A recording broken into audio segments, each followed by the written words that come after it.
hours a night. Somebody give me a guillotine. I just might ride on my enemies. Thought can I fuck on my energy? Nowadays they just talk, but they talk about nothing. Nowadays everybody wanna say something. Goddamn, I'm the man and it feel like it. Give a damn about a hater when I feel like it. Not today, not today, not today, not tomorrow. Get out my way, please, I'm trying to get paid. What is up, Earth's mightiest subscribers? It is your boy Ernie, the Blur Without Fear. Got the homie Robo of Left Face TV with me, and we were just giggling like a bunch of fucking schoolgirls about something that we cannot talk to you about.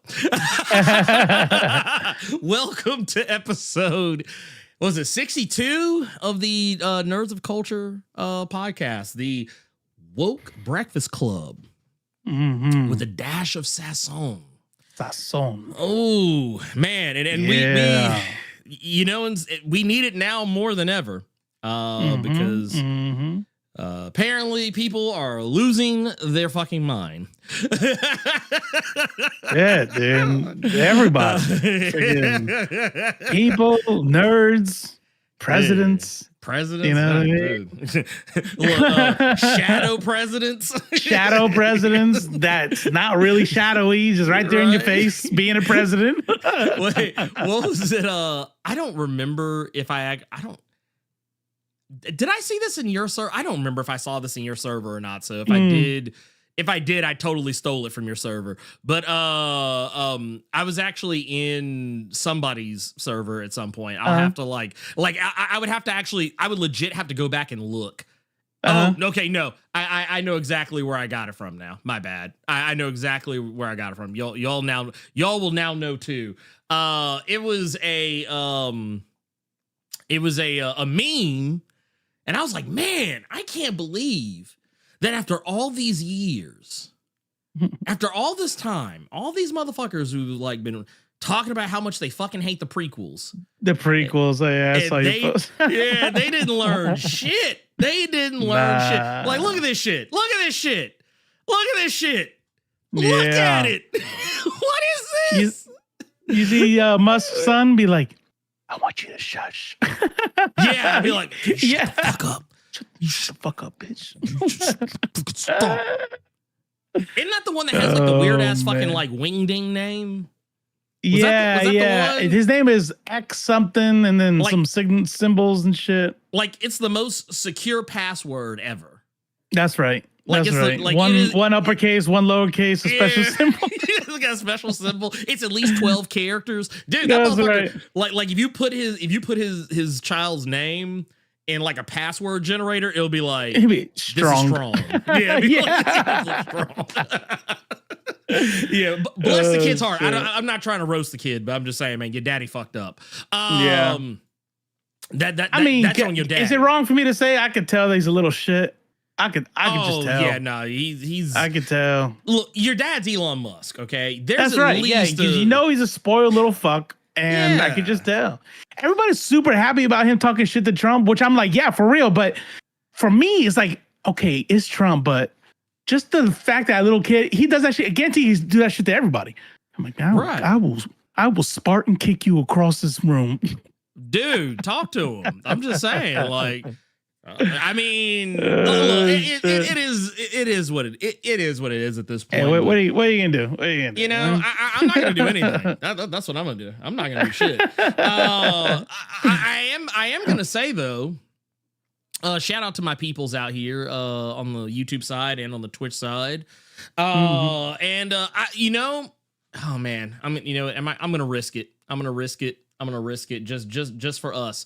I'm not looking at anything. I'm not looking at anything on this godforsaken app as I do this. But no, I'm joking because I think was it Black Girl Nerds had posted that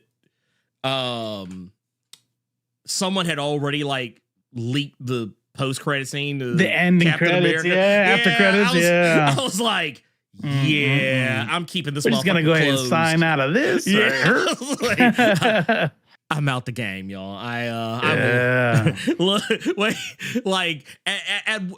I'm sorry, but like that's diabolical. That is a level of diabolicalness that I just can't get jiggy with. When I saw that, I was like, yeah, I'm getting out. There's no way.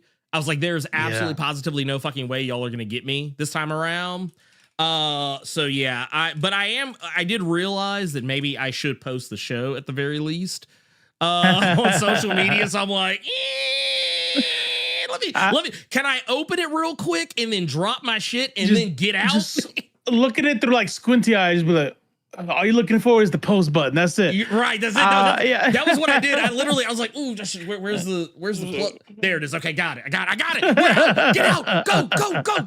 That was basically what it was. It was like some tactical military shit, dude. It was kind of. I'll tell you what though, that is next level fucked up though. I mean, it's like you have like people who harm children, people who harm the elderly, people who bigots, right?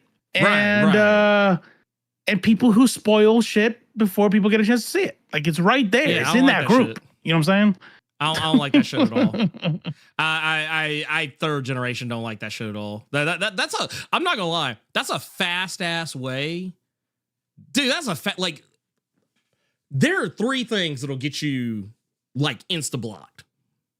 Like I'm talking about just straight up, no pass go, no, hey, can we talk this out? Or hey, let me click on your profile and see you read your bio, maybe read a few posts to see, like just no, straight to jail.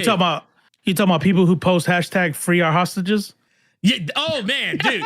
Okay, actually, Drew. Okay, man. I'm gonna sound terrible, and I'm not trying to be hateful.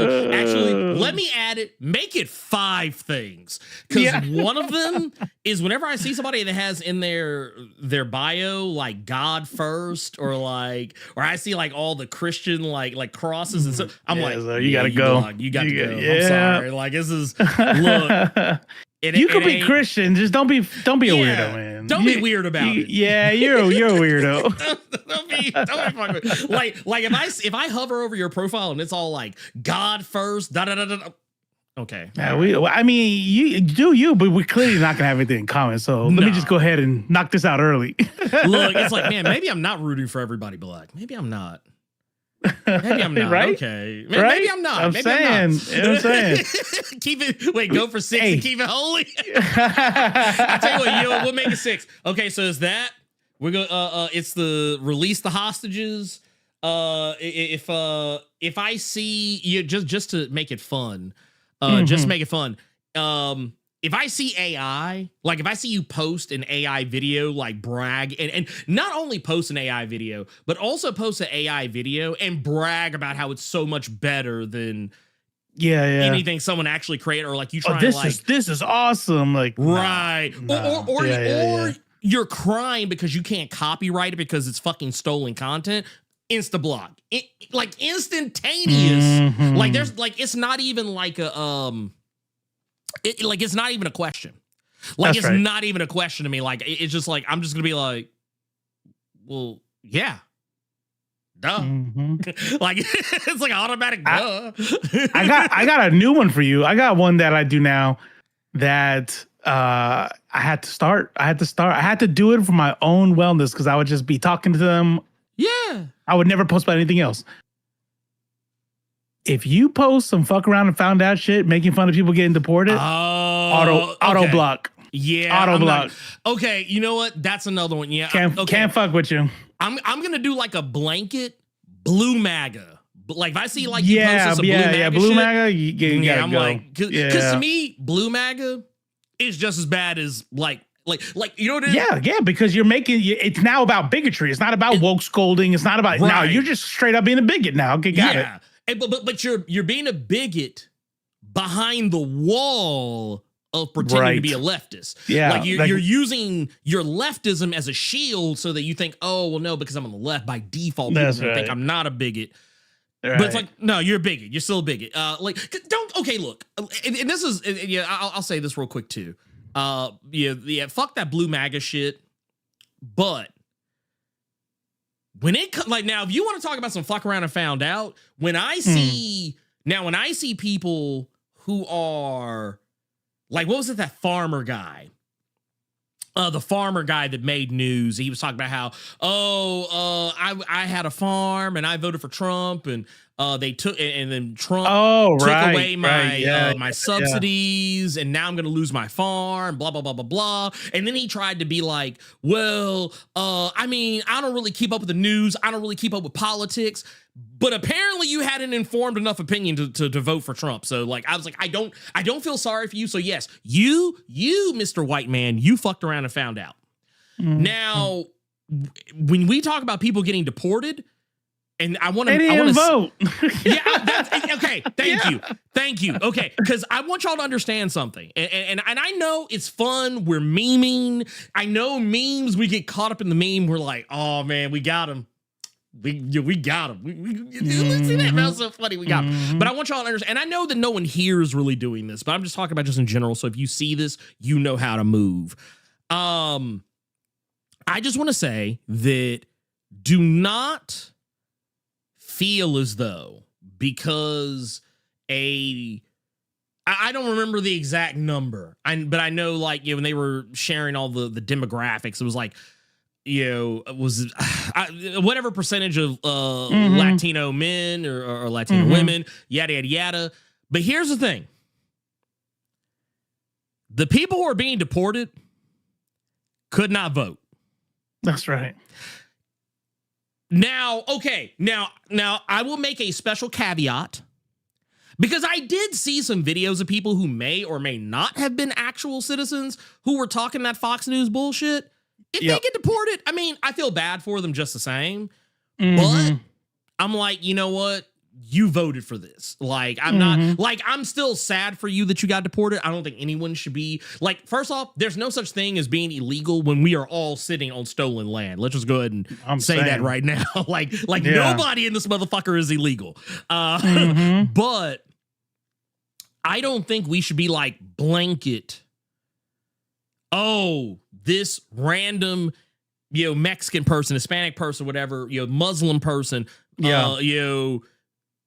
because a bunch of other people voted for Trump, that means all of them got to fuck. Like, okay, here's the thing. Keep that same energy for, what was it, the 97, was it 92 or 97%? 92%. 92% white women? Yeah. Have that same energy for them goddamn white women. Okay, yeah. I thought you were talking about, the 92% was was black women.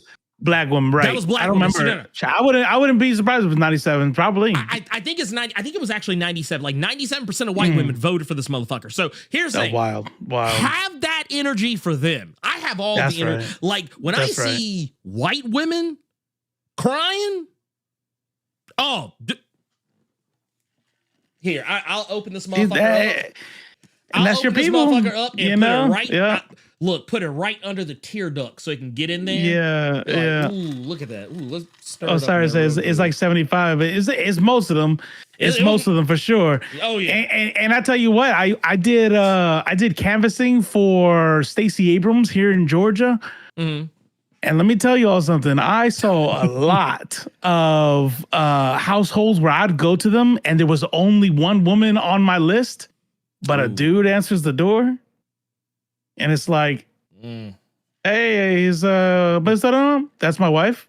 Oh, well, I'm just here for Stacey Abrams. We don't vote Democrat in this house. I'm like, oh, okay. How did you get her name? You know what? It's not important. I probably got the wrong house. You know what? Your wife is voting Democrat, fool. Well, and I also want to point out, I don't know how true this is. I shared this but I wasn't really 100% certain how true it is. But I saw a thing that basically was talking about how there's a very high chance that there's a bill that might actually get passed that might make it where women can't vote if they're married. I did a small video on it on TikTok. Okay. And I gotta update it because I think I didn't take it seriously enough. I read through it. I did a video. It's up on TikTok, Left Face TV. After this show, I'm gonna record an update to it. Ooh. It's not so much that, it's not so much that it's going to be like take away the right to vote. It's that it's possible. Basically, that if you don't have the right type of ID with the right restriction, then you need to have documents that match it. It doesn't say, oh, by the way, if your birth certificate doesn't match, that's it. You can't vote. LOL. No, it's more about the fact that it doesn't say what to do if it doesn't match. It's kind of like, got you. Why wouldn't you say or marriage certificate or something like that? Like it's more about what they're not saying that is concerning people. Right. Yeah. That's wild to me. Just on its face is wild to me. Yeah. That it's even possible. Yeah, that is even like a possibility of happening. It lets me know that we have failed. we have fucking failed. Okay. I mean, honestly, they hold the House and they hold the Senate. I don't know how. The only thing they can't do is make constitutional amendments. You need 2/3 for that. But anything that needs a simple majority, they're gonna pass whatever the fuck they want to pass. Yeah, nah. It's just wild. I don't think we're gonna be seeing a whole heap of a lot of movement on the left side of things, unless some wild shit happens. Unless some motherfuckers like really just like honestly, it's going to take both MAGA and Blue MAGA waking up and realizing that we are all on the menu. Like there's not some of us, not a few of us. All just of like us what happened in Handmaid's Tale. Like, oh wait, now it sucks to be the wife. Weird, right? Yeah. Damn, that's crazy. I got a theory. I got a conspiracy theory. What you got? Backed by nothing, no evidence. But here's my theory. So, you know how like ever since COVID, I feel like there's been a growing class awakening, right? Class consciousness. And, we had the summer of BLM, and then we had like strike after strike after strike, and unions and Starbucks and companies that never had unions have unions now. And like socialism is not a bad word anymore unless like if you're sitting there saying socialism is bad, you're probably like some weirdo centrist or on the right. Like, it's like, even if you're not a socialist, we've got to the part that like, I'm not a socialist, but no, I get why people are, some shit like that. Right. And I think like there's been a growing class consciousness. Now, here's the conspiracy theory. If we know the math behind why Kamala Harris lost, and everything was saying, hey, this position you will not back off from in Israel is costing you, and we were right. Why would she come out with Liz Cheney? Why wouldn't she back off Israel? And like she saw the entire world protesting and she wouldn't back off Israel. Here's my theory. They wanted to give it to Trump. And it's to make the country for the next 4 years so fucking bad that they can go back to normal bullshit, do nothing bullshit, because compared to Trump, it will be, oh, thank God. Like Obama didn't fucking codify reproductive rights. Obama droned the fuck out of the Middle East and destabilized fucking countries and killed an American citizen extrajudiciously with a fucking missile. And the corporation still got richer under Obama. Like Obama was charismatic. He's a nice guy, and he did, good. I'm glad there's the ACA. But he wasn't fucking great. No American president was, right? No. But if we can get Obama tomorrow, how fucking awesome would that be? Knowing that he was still shit. That's what they want. They want us to get back to the point where, hey, remember when they used to think Obama was awesome? These people are starting to wake up. We need to get somebody in there real shitty so they can start looking, so Obama people like that can look great again. Honestly, you know how they talk about how, if you have a presidency that's like so bad on one side or the other, you won't have that same side back in office for like a generation or two. I feel like that is kind of, I can kind of see that shit. Because and I actually see it on both sides, because I feel like Republicans are trying to set it up to where like, oh yeah, we're gonna run this shit, so like, yeah, there won't be a fucking Democrat that gets elected for like, the next 2, 3, 4 terms. But the way it's actually, but I feel like the way it's actually playing out, especially considering how many like conservatives are catching shrapnel over shit, and like how like people are finally starting to realize, oh wait, the shit he said he wasn't gonna do is shit he's actively doing right now, and the motherfucker hadn't even been in office a whole fucking month.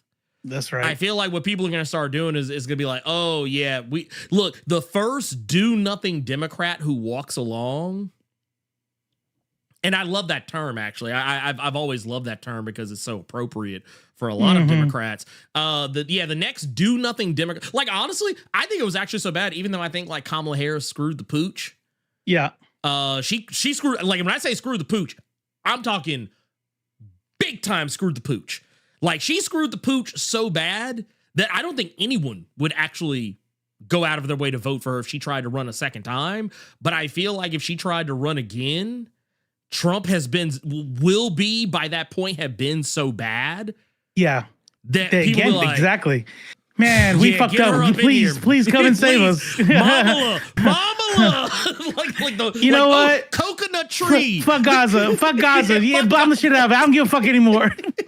You know what? Well, you know what? No, because by the time that shit happens, Gaza will be fucking real estate, so it ain't gonna fucking matter. Trump estates. The Gaza Israeli edition. It'll be called a Trump Za. that's what it'll be called. Man, y'all think we bullshit, but it's for real. Yeah. By the way, I just want to put this out here in case no one has watched this show. There's a show called Mo. I've heard about it. It's very good show. Actually, they just had a second season come out, I think, last week. It is unique in so much that it is a show that is about a Palestinian man and his immigration process, the pitfalls thereof.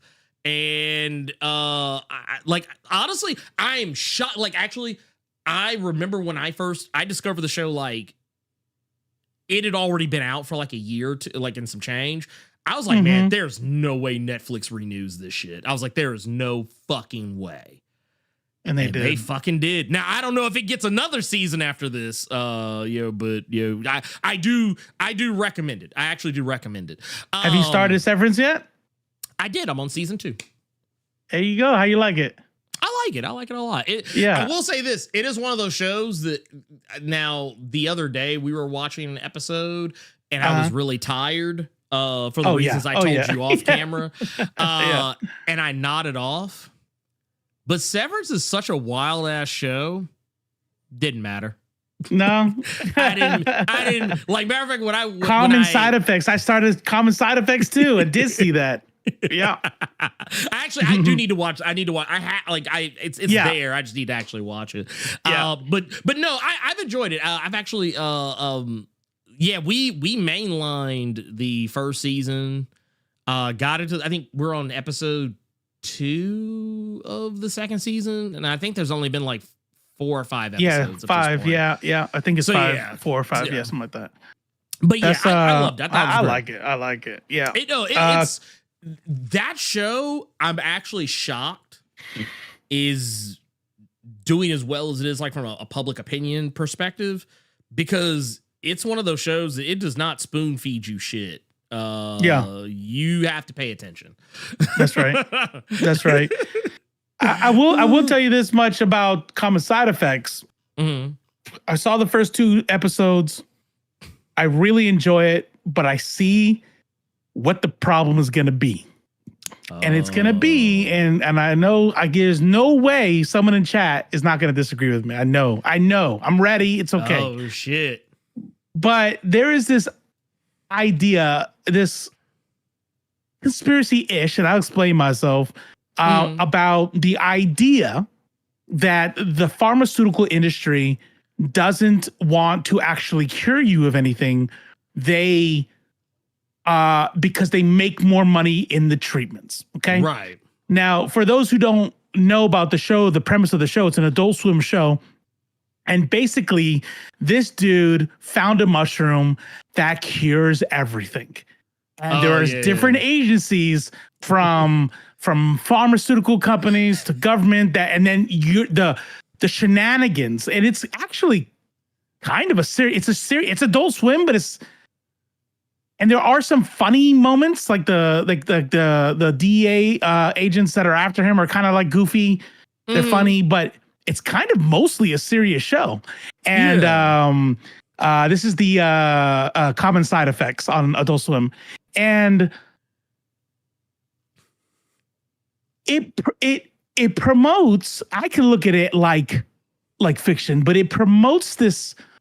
I know people are going to watch it and be like, yup.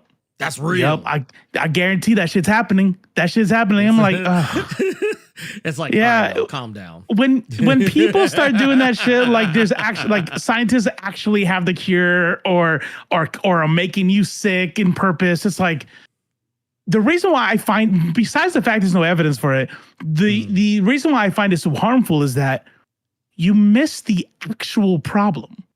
And the problem is big pharma is shit. It is a fucking demonic garbage ass industry. Not because they're making you sick, but because they are holding the shit that heals you and telling you to fucking sell your grandmother to get it. You know what I mean? Like, you know what? You know what? Have you ever seen that show Carol at the End of the World?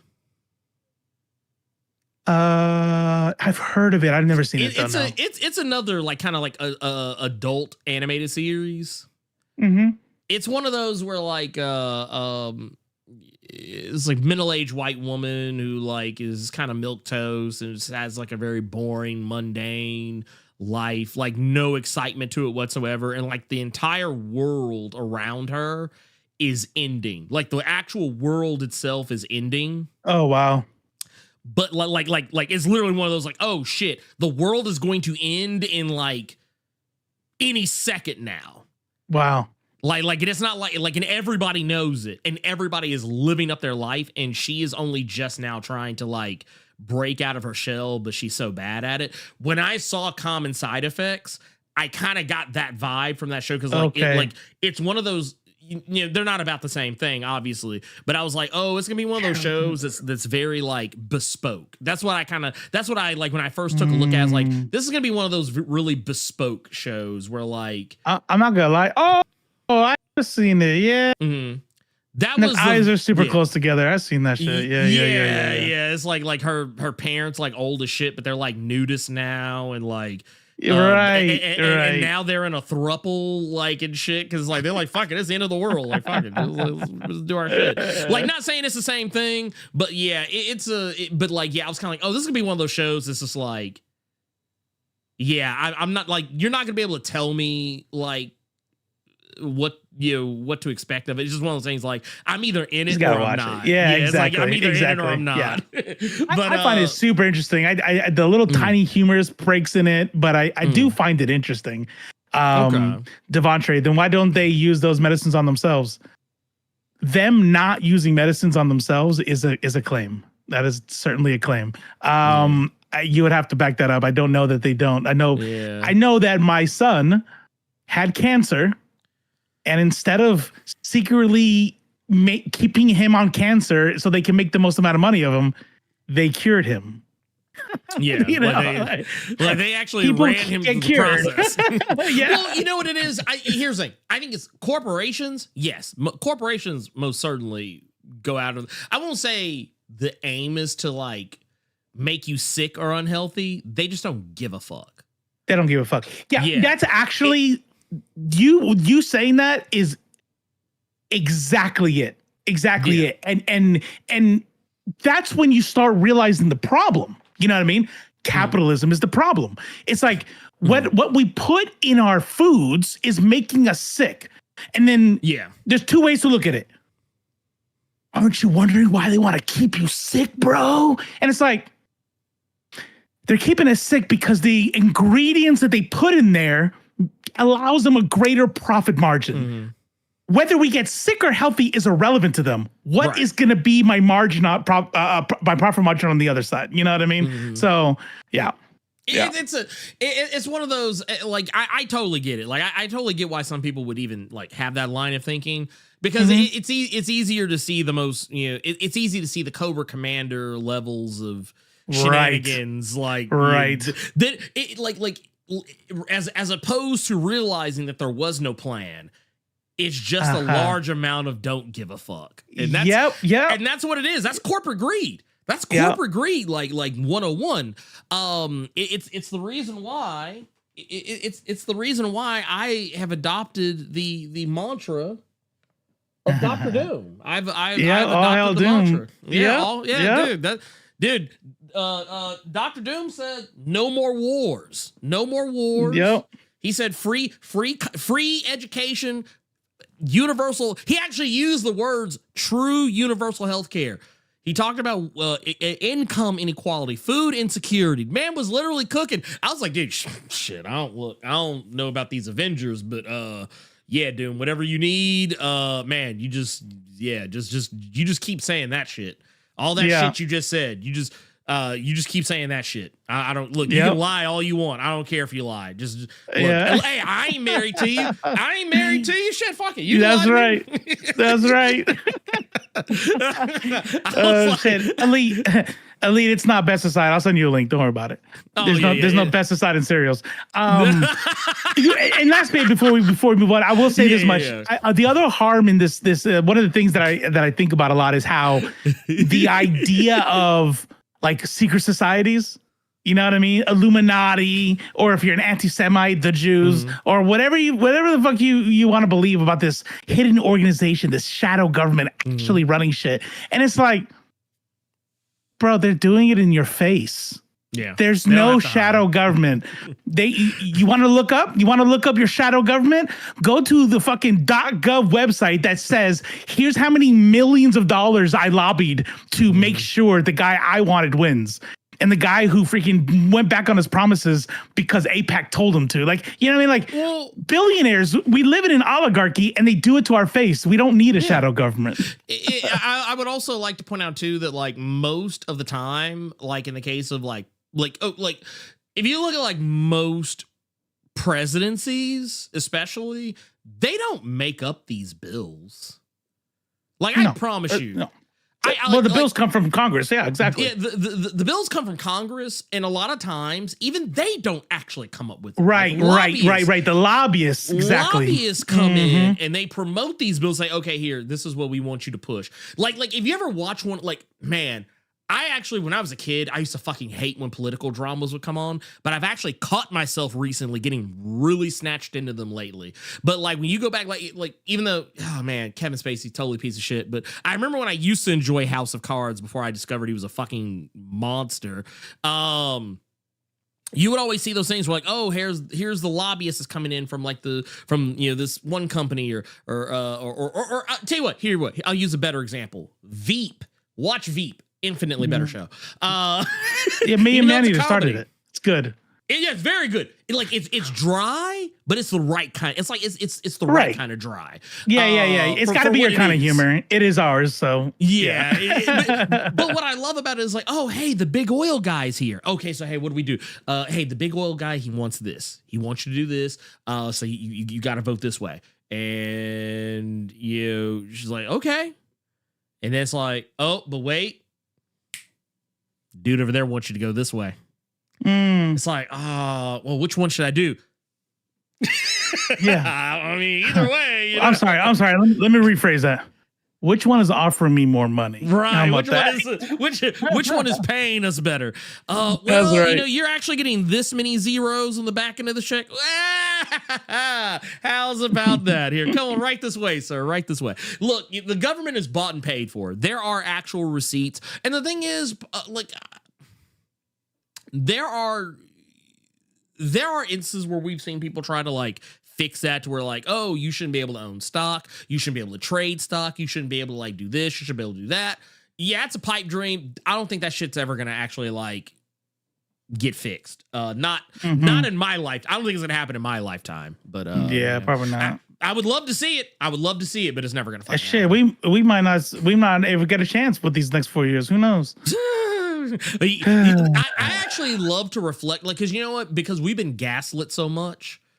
We've been gaslit so much about Trump. I actually go back and reflect on everything he has said over the last, like, several months that people tried to say wasn't true. I was just kidding. Yeah. Well, like, he's trolling you, or yeah. Well, remember you won't have to vote again. If you vote for me, you just go out and vote this one time, and you won't have to vote again. We're gonna fix it up so good you'll never have to vote again. I was like, I don't think that was a Freudian slip. I think he actually meant what he said. Probably right. Probably right. What was it? I actually, I'll say this, and we can get to our actual show. I thought the shit was fucking hilarious because I was watching the Vanguard. By the way, shout out to the Vanguard. If you hear the ambulance, the Vanguard, that's them. They were talking about the shit that happened on Young Turks the other day. They were talking about how Karen Kasparian. That's the way she said. She admitted she was wrong about Project 2025 because they actually showed some videos where of course she was. Yeah, they had made several videos, several like statements on the Young Turks saying that Project 2025 was not real, and then were browbeating leftists who were calling out Project 2025 and connected to Donald Trump, and they were like, "Oh, y'all are just being too hypercritical. Y'all are being too, y'all just being too aggro. You're picking the wrong fights." And yesterday, apparently, Anna went on the air and said she was wrong about Project 2025. It was real. It was connected to Trump. He's enacting it right now. And wow, you leftists just aren't doing anything about it.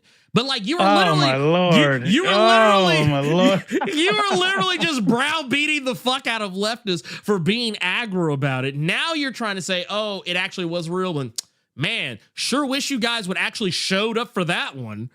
Like, fuck out of here, you crazy ass white lady. I'll tell you what, that shit is. Man, I used to love her. Man, I did too. It's like a Common song. Like I literally feel like it's a Common song. I used to love her. Yep.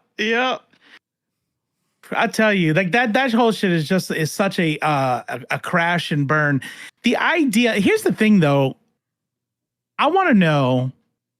I'm a regular. We're regular people, right? We wait. I got a little stream. I talk nerd stuff and whatever, and I play video games. Right? That's what I do.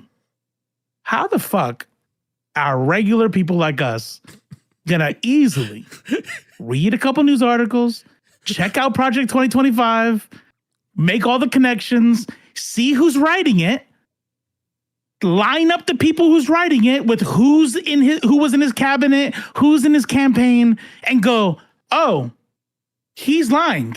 Yeah. Hey, guy, he's lying because all these people work for him. Yeah. And then you have to wait for him to come in and go, Project 2025, Project 2025, Project, like, I guess I was wrong. Like, bro, what is wrong with you? Like, this is your job. I just want to point something out. This woman has been in media for like over 10 years, like I think a decade and a half and used to teach. I think I actually read where she used to actually teach this shit, like journalism and shit. Yeah. How the fuck did you not see it? Like, so that's why I say, I think that I can't even take her seriously as a person because it's very obvious that she has no principles. Yeah, because I don't think she's that stupid. I don't think she has that. I don't think she's that fucking stupid.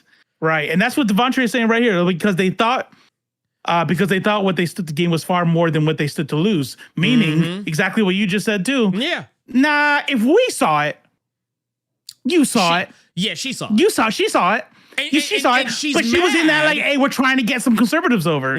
Yes, and she's mad because I peeped the grift way back, but I didn't see it. Like I peeped it, but I didn't fully believe it because I remember like over a year and a half ago, before she fully like leaned into this shit. Whenever Jank would go off talking about MAGA being deplorables and talking shit about them, she would be like, but how are we going to get them our side if you're making fun of them? I was like, oh, this is the beginning of the end. Like it's one of those things. Like you ever watch was one of my favorite lines from Denzel Washington in Fallen, talking about like every good detective, You know, he goes to the crime scene. He sees the layout. He sees the bodies. He sees like all the evidence, and he may not have known it right then and there. He may not have exactly had the answer, but the whole time he knew. And that's what I felt like with Anna's. Like, I saw it. I saw the beginning of the grift. Yeah. But it wasn't until like it struck. The crime has now occurred. And now I'm thinking back and I'm like, that was it. That was like honestly, this shit needs to be like, I want scientists to study this shit. Scientists need to study this shit so we can learn. But speaking of learning.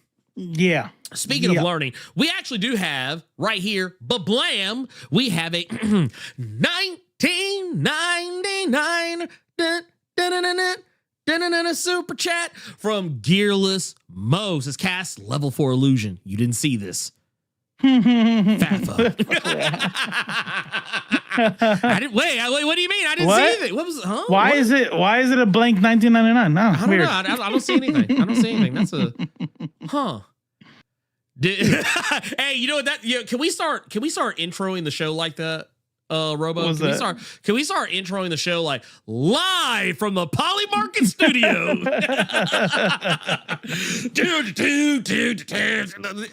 you know what? I want to get that. I actually want to get that sound bite so I can drop it ever so often. Let's go. Oh, shit. Blerd, you can sing? A little bit. I used to, I don't think I'm a great singer. Used to be in the band.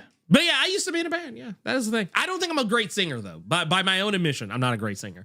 I have areas that, like, I have lanes and I try and stay in them.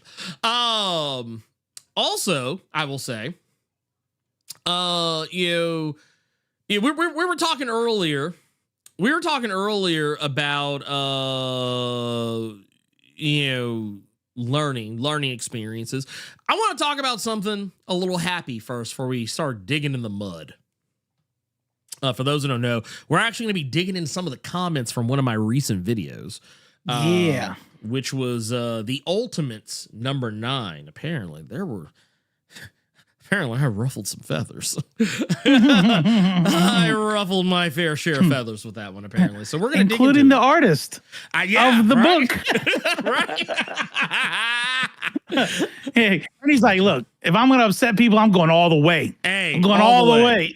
All the way. Look, look, don't hate me. Don't hate me because I have opinions. Look, I get paid to have opinions, okay? But that said, I saw some news the other day that really warmed my heart. For those that do not know, the creator of Black Lightning came out as trans just a couple of days ago. And while I know these are always kind of difficult for me to navigate because I want to set this up, but I also don't want to dead name anybody at the same time. But I'll just put it like this. If you are familiar with the creator of Black Lightning, just now know that their name is no longer Tony Isabella. Their name is now Jenny Blake Isabella. And it was, dude, I'm not gonna lie, was not on my bingo card, like, at all. Yeah. Was not on my my 2025, 2026, 2027, none of them, not on any future bingo card. But I do want to just real quick, I do want to drop the bomb. I do want to drop the bomb for Jenny Isabella. And I also would like to say, that for anyone who may or may not be familiar with her work, as I said before, creator Black Lightning and Black Goliath. Yeah. Oh, I forgot about that. Yeah. Jenny had a really weird thing with putting black in front of black superheroes' names. But but we're gonna let that slide. We're gonna let that slide. Hey, look, here's the deal. She is when we say boomer, like yes, actual boomer from the baby boomer generation. Yes. Like 115 million %. But for those that know, black. She should have went Isabella. Yeah. Dude, that would have been. That's a been dope. I find that as a missed opportunity. But yeah, I'll say this much. While I think that it's always, I like to say it's never too late. I like to be of the belief that it's never too late to discover your truth, to live in it, to bask in it. The only time I would say that it is too late is if you never do. Mm-hmm. So I like, well, and I also,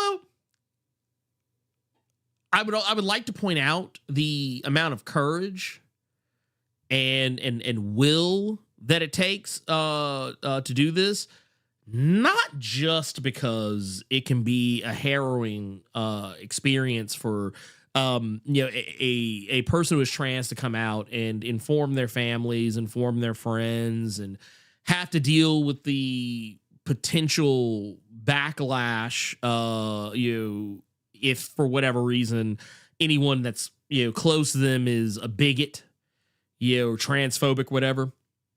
But also because this is like the absolute, probably one of the absolute worst times in our American history to be trans, with legislation that has been created to specifically target trans people with it just. So I saw some people that were like, oh yeah, is this a bandwagon, things like. No one intentionally throws himself in front of a bus like this. That is so ridiculous. Yeah, it doesn't even make any sense. It's like, you know what I'm gonna do today? I'm gonna make my life harder. I'm gonna join a class of people that everyone fucking hates. Yeah. I have no chance of passing, which means everyone is gonna think I'm a PDF file. And I'm gonna have to live for the rest of my life with people not letting me be who I'm gonna be. Yeah. Yeah. Just because it's cool now. Jesus. It's like, no. Hey, here's the thing. I mean, here's the thing. You know what I think it is? This is what I think it is. I think it's because when bigots see people who come out as trans and see the level of acceptance that they get, from their community, and adjacent communities, I feel like a level of jealousy comes into it. It's like, well, nobody's patting me on the back for being a for being a dude. It's like, well, yeah, because you were born a dude. You're not suffering from gender dysphoria or living your life in a way that you couldn't because of your family and your friends and your society, and it's like you don't have like in the great grand scheme of things, you have no problems. Like I remember when. Caitlyn Jenner came out as trans, like regardless of however you may or may not have felt about her beforehand,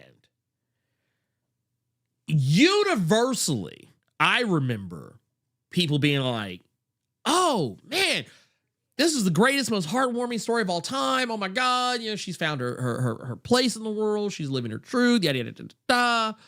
And it wasn't really until later on, after all the dust has settled, all the smoke cleared, and Caitlyn started acting against, well, I won't say against her own interests. Like not even just her own interests, but the interests of people who are also a part of the community that she has now joined.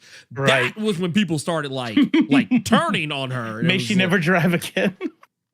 Man, like, dude, I'm just saying. Yeah. But it's not funny, but I think about South Park every time.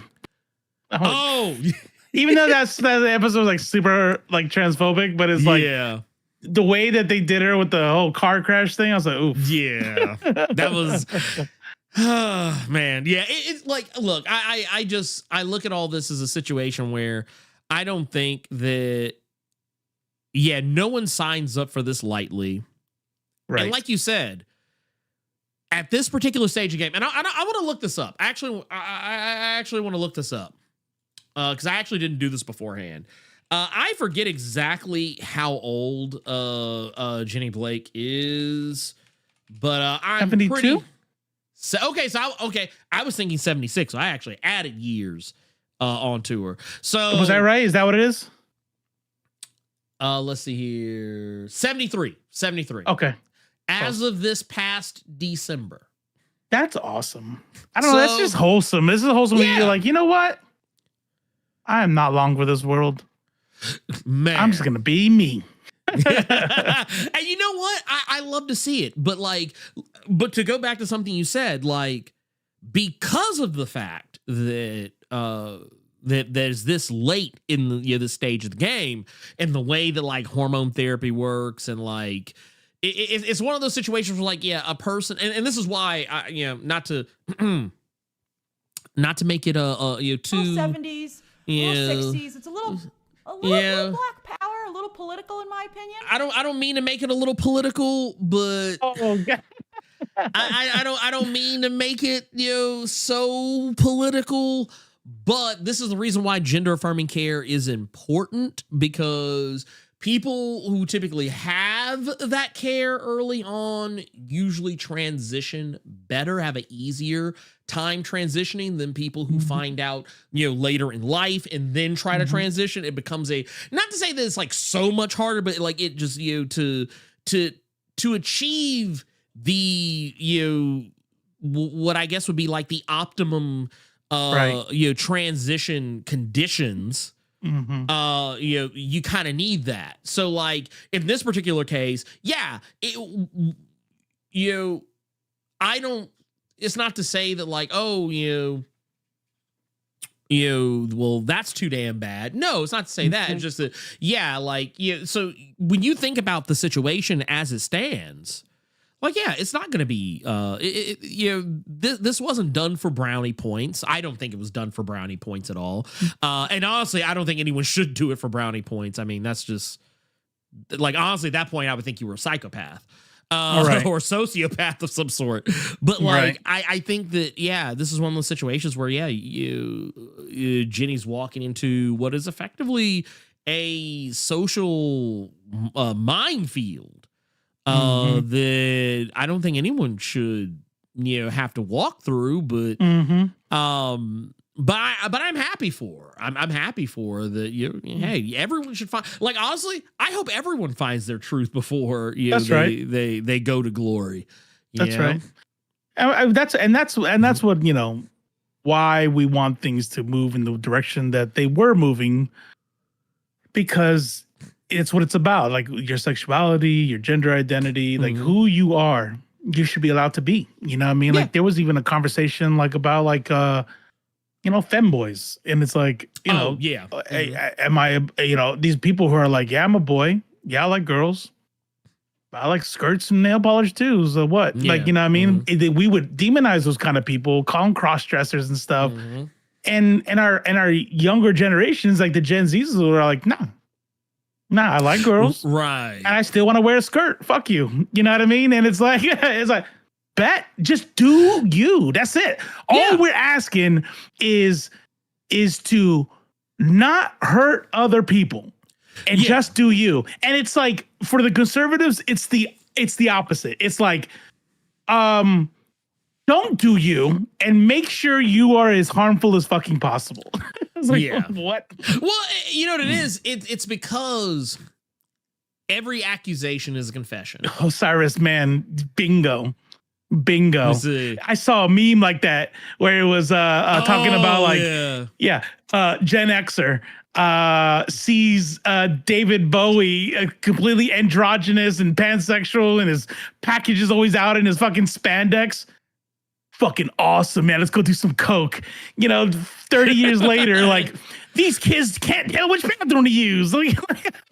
Man. Yeah. Well, I mean, the thing is, every accusation is a confession, though. Like, That's right. That's right. The reason why conservatives think that every gay, lesbian, trans, bisexual, any LGBTQIA plus person, the reason why they think that all those people are pedophiles is because that's what they probably that's what comes out of their that comes out of their curve. That's what comes out of their I was talking about this on the stream on Leftface.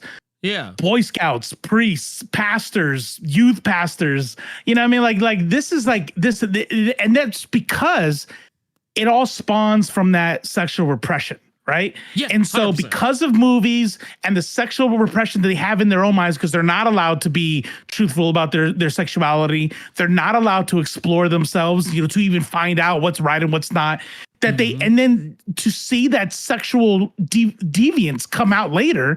Yep. It's not an accident. It's not, I don't think it's because they're Christian. I'm not saying like Christianity makes pedophiles, but from their side of the aisle, there's so much repression that comes with it that it's not a surprise that we see a Catholic church see the amount of shit that comes out of people who are told you're never allowed to have sex again. You know what I mean? Well, I mean, what was it? Brian Templesmith, the guy who was the co-creator of 30 Days of Night. I follow him on Threads, and not a day goes by he doesn't post like a news story. And I don't mean follow him too, not going back. He's not going back and getting old shit. I'm talking about shit that like is currently happening. Yeah. And it never fucking fails. It's almost like, you know what it is? It's like church and pedophiles. It's almost like Slytherin and Harry Potter. I'm not saying every evil wizard was a Slytherin. However, a lot of evil wizards are Slytherin. Like, exactly right. You have to you beat Bose to the punch. Yeah, we know. There it is. Yeah, right we here, know. Yeah. We know. Don't worry. 100%. But I tell you what, if I was in Vegas and I had to put money down on pick the Drizzy. And I have a drag queen, a gay man, a priest, and a trans man, I will put all on fucking the priest.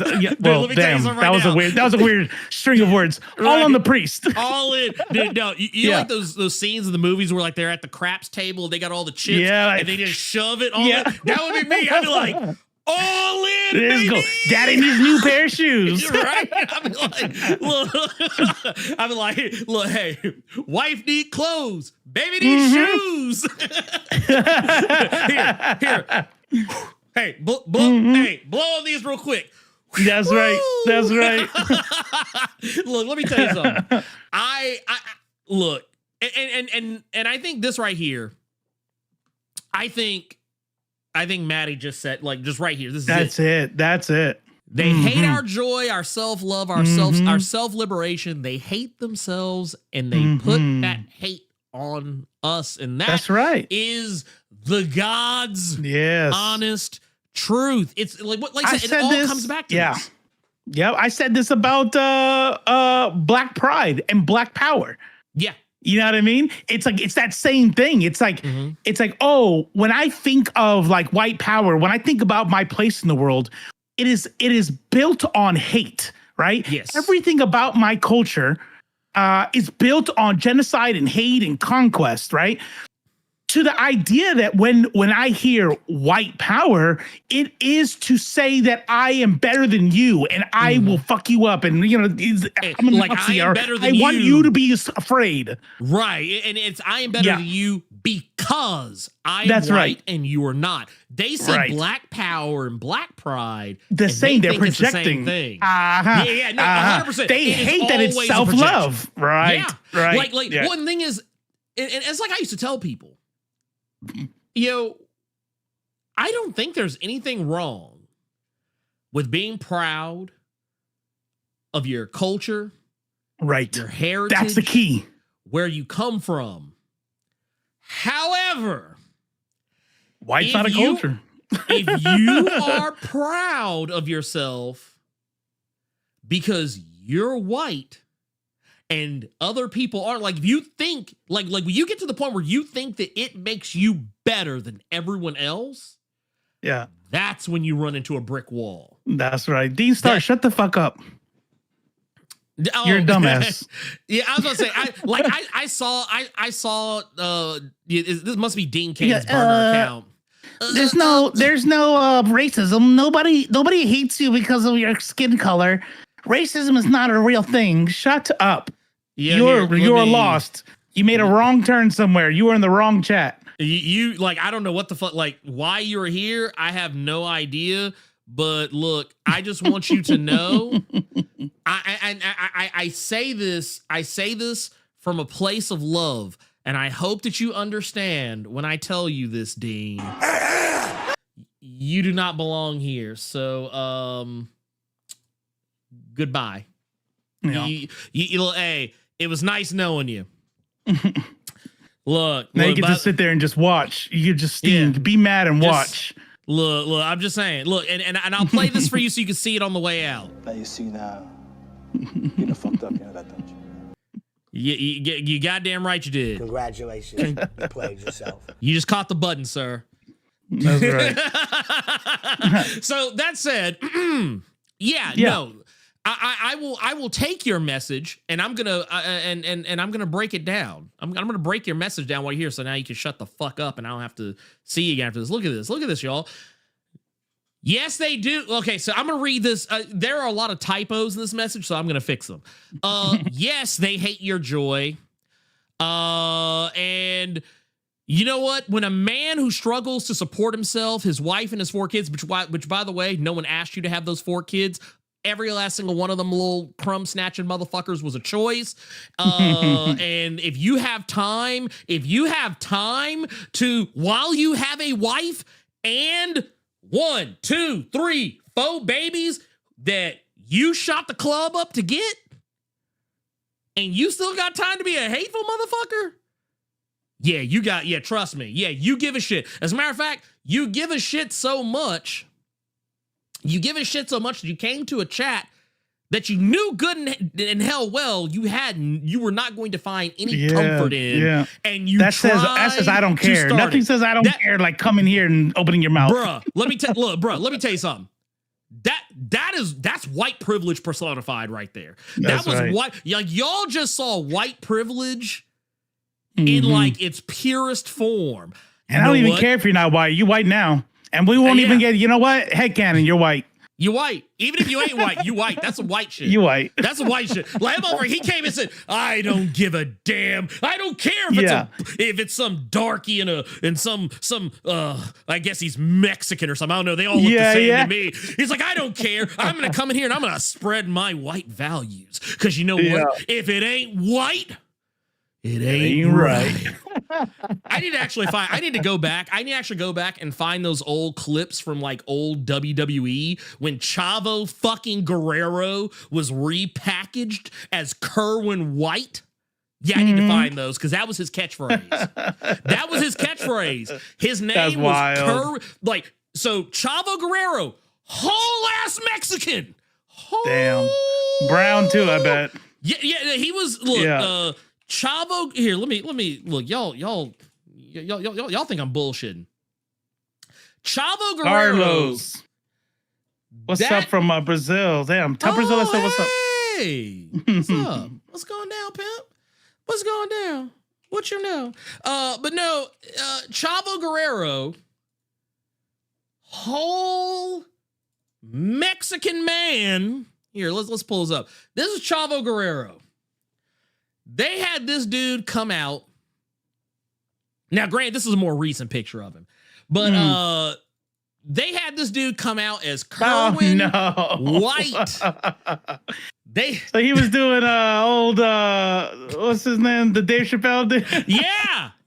Remember, he had the little bit of hair he had because he always kept his hair like relatively low, even though he was balding. Mm-hmm. They had him dye that white. He came out. He would come out on the golf cart like he was, like going to play some golf. He'd have a little sweater and everything, and his catchphrase was, "If it ain't white, it ain't right."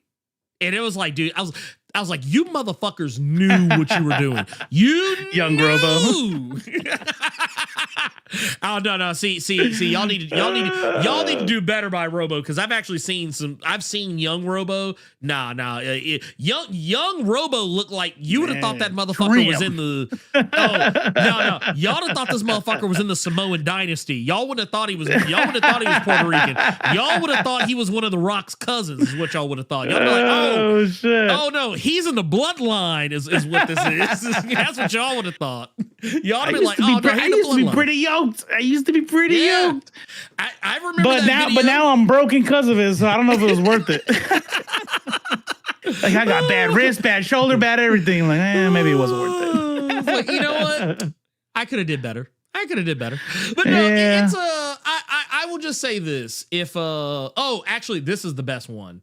This right here is the best one. This is the picture that perfectly encapsulates the transition from Chavo Guerrero to Kerwin White. That like this. I feel like he tanned for that role because that dude's white as fuck. That's what you call a white Mexican. And I bet you he tanned so that he could have that juxtaposition of the brown guy acting white. You know what I mean? Yeah. Oh, 100%. And I just want to point this out. I think this. If I remember correctly, I think he was Kerwin White. I think he might have been Kerwin White when Eddie Guerrero died. Because I remember he dropped that gimmick quick. He dropped that shit quick. But anyway, I always love it when oh my God. Oh man. I'm going down memory lane. Man, I should not have done this. I should not have. I found YouTube clips. I have found YouTube clips. Lord, no. Look at this shit. Do it. Look at this shit. Look at this shit. He's like, yeah, if it ain't white, it ain't right. I'm just shit kills me, man, every time. But no, we're not gonna do it because WWE is quite. Damn well. Yep. Speaking of, you heard Mrs. McMahon is gonna be the education secretary. Yeah. So that's the funny thing. I remember because she was in Trump's previous cabinet. Oh, was she? She handled small business or something like that. It was something along those lines, which is funny when you consider the fact that she is not a small business person. Right. But yeah, the fact that she's going to be over education, it's like, okay, Betsy DeVos 2.0. Got you. Yeah. You want to hear something funny? What's that? My father-in-law is friends with her. Friends. Yeah. I was like, and I didn't know that until this morning. Man. Because I dropped that man-eater off, and we always do this thing where he does like this, like, so what'd you see about and you know how they do? I'm like, yeah. And then I said, well, what do you think? But I was giving back to him too. I'm like, so what you think about WWE, taking over Department of Education? Yeah. Oh yeah, she's a really nice lady. We're friends. I'm like, because they got money and it comes from money, and you know what I mean. Like so all those rich white people, they all like did a thing, and I'm like you know her, like you know of her, and they go no, we're friends. We're family friends with da da da da. I'm like, okay, so what do you think? She's a nice lady. I'm like, what do you think about that documentary on her husband? You think she didn't know anything about it? Like, he wasn't convicted. So I'm like, okay, let me get out of here. Look, at that precise moment, I literally get out of my chair. I get out of my chair. I'm like, I'm out. Oh, man. I'm out. I'm like, yeah, I gotta go, homie. I'm like, you know what? It was nice seeing you, for her mom, because that's not Man-Eater's dad, right? That's just the next one for her mom, and for her mom's sake, I'm like, we're keeping the peace. All right, we're gonna come over here. And I don't want to make it weird, so she can see her mom whenever she wants. But sometimes, man, I'm like, oh, he's trying me. He's trying me. He really is. Like, I promise you. Be cool. See, I'm not gonna lie, like every time I see that shit. I honestly, I'm. Oh man. Oof. Yeah. Nah. Yeah. I can't be party to that shit because I'm too. I don't give a fuck. I'm the guy who but he's cool otherwise though. That's the problem. Outside of politics, if you don't say a word about politics, he doesn't nothing. bring it up. Well, no. What I mean is, you would get along with him. Oh, got you. He's like one of those like it up. right. Like if politics was not a thing in our lives, he would be like one of those like. You know those boomer, loud, like charismatic types, always wanting to joke around and, hey, you want a beer? He's like that. Always wanting. He's always like, he's very generous. He loves, he loves us to death. Always like his house is always open. Always wanted to grill. Always wanted to have fun. And I'm like, and then I forget because I'm having a good time at his house. And then he's like, hey, so that Elon Musk is doing a pretty good job. I'm like, fuck, I forgot. Yeah. Well, I'm just gonna say this. These white men are dangerous. Yeah. I'm just every fucking time. No, so look, to get us on the I did actually find this. I actually found this on Blue Sky. I found he's probably teen. Man, that'd be fucked up. Like, so we're not welcome. He's like, Jon Stewart's like, he's probably in the chat right now, mining stuff to mess with you. He was probably Dean. I'm like, damn. I'm like, hey, so we're not welcome there anymore, and like, your mom's gonna have to come up here. He says we're not welcome. Damn. I think it would take a lot. Me and his son almost got in a fight, so it was fun. Yeah. I just man, yeah, I'm glad that I don't have I'm glad that I don't get invited to a lot of family functions because I don't have it in me. I don't have it in me to not not fight. So right. I've told y'all how I've talked shit to my father-in-law while he is sitting right there, and he can't say anything back. Because he's not smart enough to talk about the issues. Anything he says, right. I can immediately shut him down. Like if he starts trying to say, "Oh, Trump," no, he didn't. Like it's kind of like the thing I said. Like it's like I would always tell people because people always because I'm black. White people always love to tell me how Trump tried to save HBCUs that nope, the black politicians didn't try. I was like, nope, he did not. Yep, sure didn't. He actively tried to stop it. I was like, and then not only wasn't his bill when he did do it, he over the last 5 presidents he gave the least. Yeah, what are you talking about? Yeah, I was like, stop, don't. I was like, don't. I was like, don't play with me. Don't play with me. Ow, get the fuck off. I'm too ready. I stay ready. But no, I wanted to share this. This is just, and we'll share this and we'll move on. This is actually Jenny, who she hasn't changed her name yet on Blue Sky yet, but on her wiki it says she will be writing under both names. So whatever. Well, because technically Tony is theoretically a gender neutral name. You can have both men and women names. Oh, right. I mean, but also I think it has to do with money too. Like no one's trying to go broke over this shit. It's already hard enough. Right. Well, I was gonna say keep the dead name out there so I can keep getting paid. Thank you very much. Well, Jenny's a businesswoman. Jenny is a businesswoman first. Right. And, I'm pretty sure that if someone saw, the creator of Black Lightning, Jenny Blake Isabella, and they'd be like, excuse me? Misinformation? Fake news. But no, I'll share this, but I just like to I love to see trans girl euphoria. I love to see it. So this right here is one of the look at that is wholesome. Look at that shit. Yeah, look at it, just happy. And also I want to point out under normal circumstances, Jenny, prior to this news, probably one of the most identifiable features of Jenny was the mustache. Like I'm talking about like super duper old school thick boomer ass mustache, like classic. Like that classic, broom, that thing. Yeah. So like the fact that she shaved that shit off, say, yeah, let me go get my hair did. I was like, okay, let's go. But I love the message. Says things that make me happy. Coming out as transgender on my social media was one of the scariest things I've ever done. The love and support I was shown lifted my spirits and gave me hope. I have more to say soon. For now, thank you. And yeah, that's awesome. Yeah, and you know what? I want to take something back. Yeah, we were talking about how like hard it is to transition this late. And I said, you know, but actually I didn't say it out loud, but what I was going to say was, you know, and plus the later you do it, the harder it's going to be to pass. And that oftentimes exasperates your gender dysphoria, right? Yes. I take it back because that definitely looks like someone's grandma for sure. Oh, yeah. Like she's passing.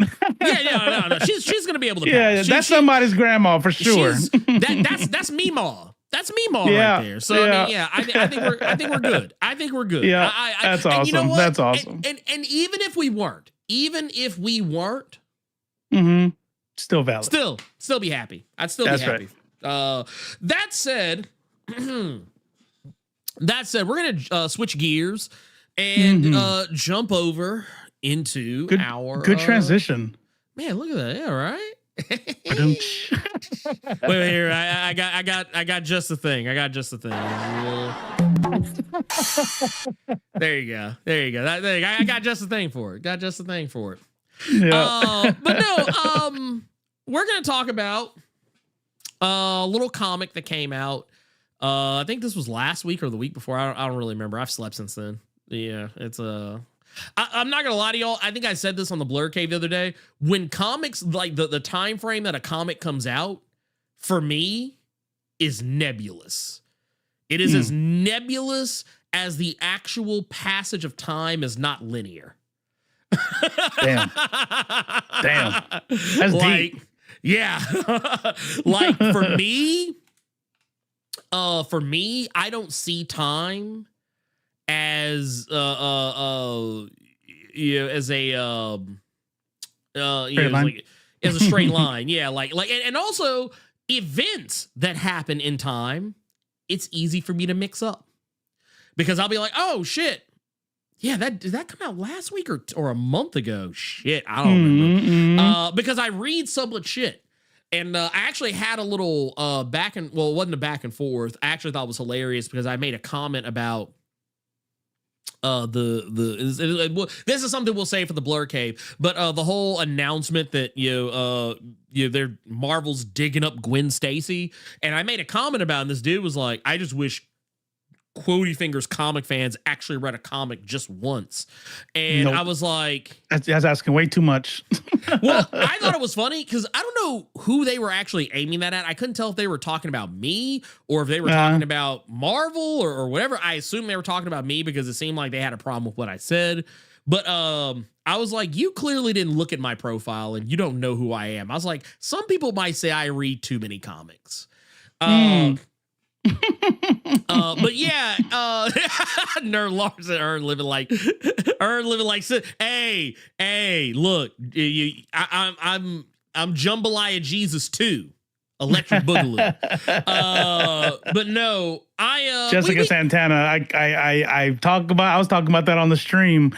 And I'll tell you what, that's one fuck around and find out that I'm willing to suffer through. Because let me tell you something. That is the only one right there with the veteran money, with the veteran shit. That's the one right there. I don't think any of them will actually fuck around and find out because they're that dug into the cult, right? I wanted to pay more in gas. I don't care that the groceries didn't go down because that's I'm willing to pay that to make sure China doesn't win or blah, blah, blah, whatever, right? They'll figure it out. There's one thing that's going to happen because I saw it real time when the first thing came out for Project 2025 is a lot of these veterans, that is their life. That is like they will be wrecked if any of that shit that Project 2025 happens. And let me tell you something. I'll be hurting. I have to tighten the belt a little bit. That's okay. But guess what? My son has a job. My daughter lives in Greece. My wife is a therapist. I'll be all right. And it's like, it'll be worth it to lose my benefits to be able to laugh at those motherfuckers and say, FAFO. Yeah. Like, those are the people you say it to. Those are the people you say it to. Yeah. Yeah. You idiot. But, I did a little video not too terribly long ago. Some of you may or may not have seen it. If you haven't, I actually recommend you do. I thought it was a pretty good video, and I think some people did not agree. But yeah, the video in question was for Ultimates number 9.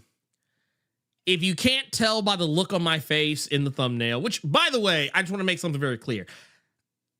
And I know some people don't know how YouTube works because I see it a lot of times in my comments, and how people who see the thumbnail and respond to the thumbnail more so than the video don't realize that a lot of the time I just take the same shot. Like I have about 20 different pictures of me like this, like in various different facial expressions. And I rotate them out just based on a feeling. Like a general overall feeling. And a lot of times the feeling is not necessarily indicative of my overall thoughts. Sometimes it's just indicative of me trying to get you to click on the thing. Because I know people don't like the term clickbait, but honestly, if you think clickbait is... That's the game. Yeah, that's the game. Like even YouTube will tell you that's the game. Like it's not like people always try and treat it like, oh, it's not fair, it's cheating, it's disingenuous. No, it is not. Clickbait is only disingenuous if I don't give you the thing that I baited you. There it is. That's right. Oh, by the way, I was thinking about this the other day. Clickbait is not a YouTube thing. Clickbait has been around since the fucking printing press. Yes. You know what I mean?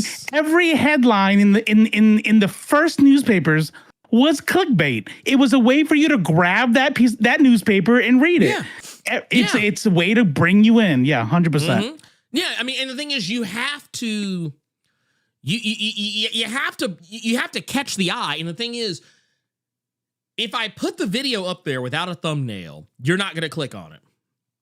If I put the video up there with a thumbnail that maybe gives you a taste of what it is that I'm going to be talking about it, you're going to be more likely to click on it. But if I put a thumbnail up and it's not really reflective of what I'm talking about, now that is that's the clickbait that the haters are talking about. That's actual clickbait. But that said, I talked so in this video, as it was probably obvious, I talked about this comic, Ultimates number 9. I had some thoughts. I'm not gonna relitigate my thoughts in their entirety, but I'll just say to give you the cliff notes of it, for if you have not seen the video, my general takeaway of the book, and I feel like people don't. This is what I always say, man, motherfuckers don't listen. I think I said at multiple points in the video, I liked the issue.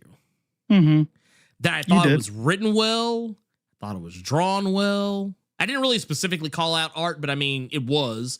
I thought the issue overall was good. My criticism was the timing of the issue. That, oh, hey, we're going to put this entire largely white story on pause for the month of February, and we're going to put out a book that focuses on a black character because it's February. Right. Because I don't think that's an incorrect thing for me to say. I don't know about you, but I did learn some shit from the comics. Yeah, I mean, the comments. I was like, oh shit! I didn't know that's a real book. Okay, I gotta read that. Well, no. You're not. You're not incorrect. You're not incorrect.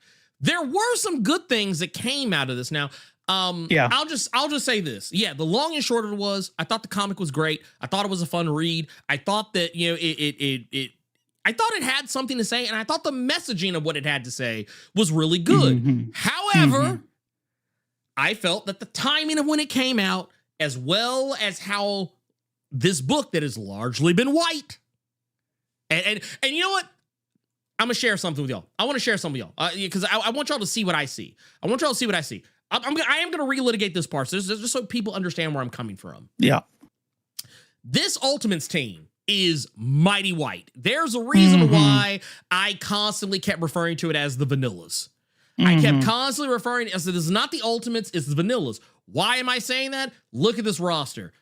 Iron Lad, white. What black guy's way in the back, little tiny. Here's the thing. He's not even on the team. He's not even on the team right now. He is black because that's Black Panther back there. He is not on the team. Also, the big ass legs you see back there, that's Hank Pym, and he is still white in this universe. Captain America, white. Sif, Nordic white.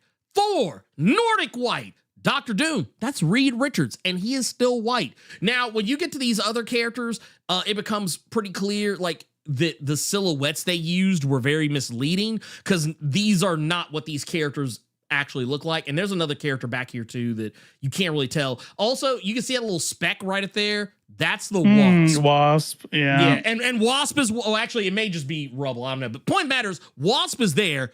She's white. Or they didn't even make her Asian again. Actually, you know what? She might be Asian in this one. She might be. I honestly, I wasn't really clocking her that hard in this. Here, let's do this. Let's look at her here. That's a maybe. I can't tell. Yeah. Yeah, she got that surgery. Surgery that makes their eyes big. You're right, I guess something. Yeah, she got something like that. But like you look at this roster. Look at this roster. It's like, look, these are all white people. This is a white roster. This is a very white roster. Now, yes, the book did come along. I think by issue 2. By issue 2, we got America Chavez. So yeah, we got a little brown in there. You know, we got just a smidge, not a lot of brown, just one brown person. Matter of fact, this is her. And they made her gay in this universe. She is lesbian, and she couldn't be Afro Latina.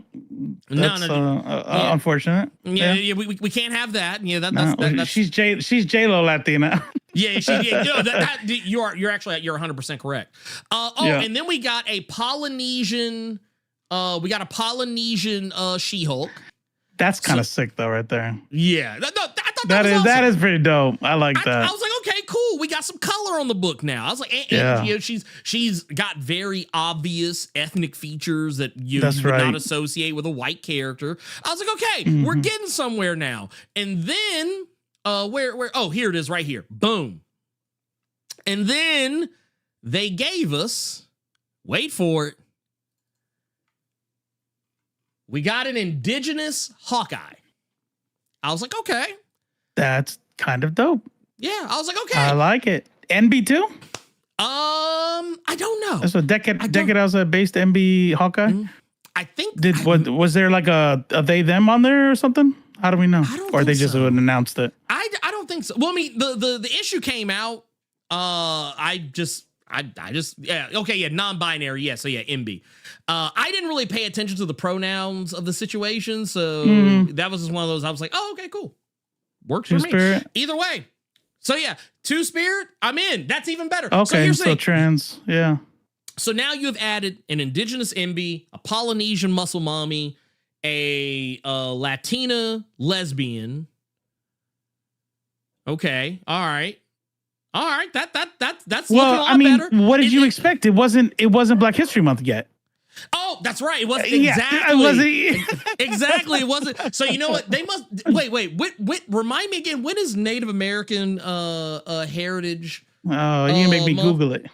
I don't know. Because now I got to go back and look. I got to go back and look now. Now. November. They were late. They were late. No, they were not.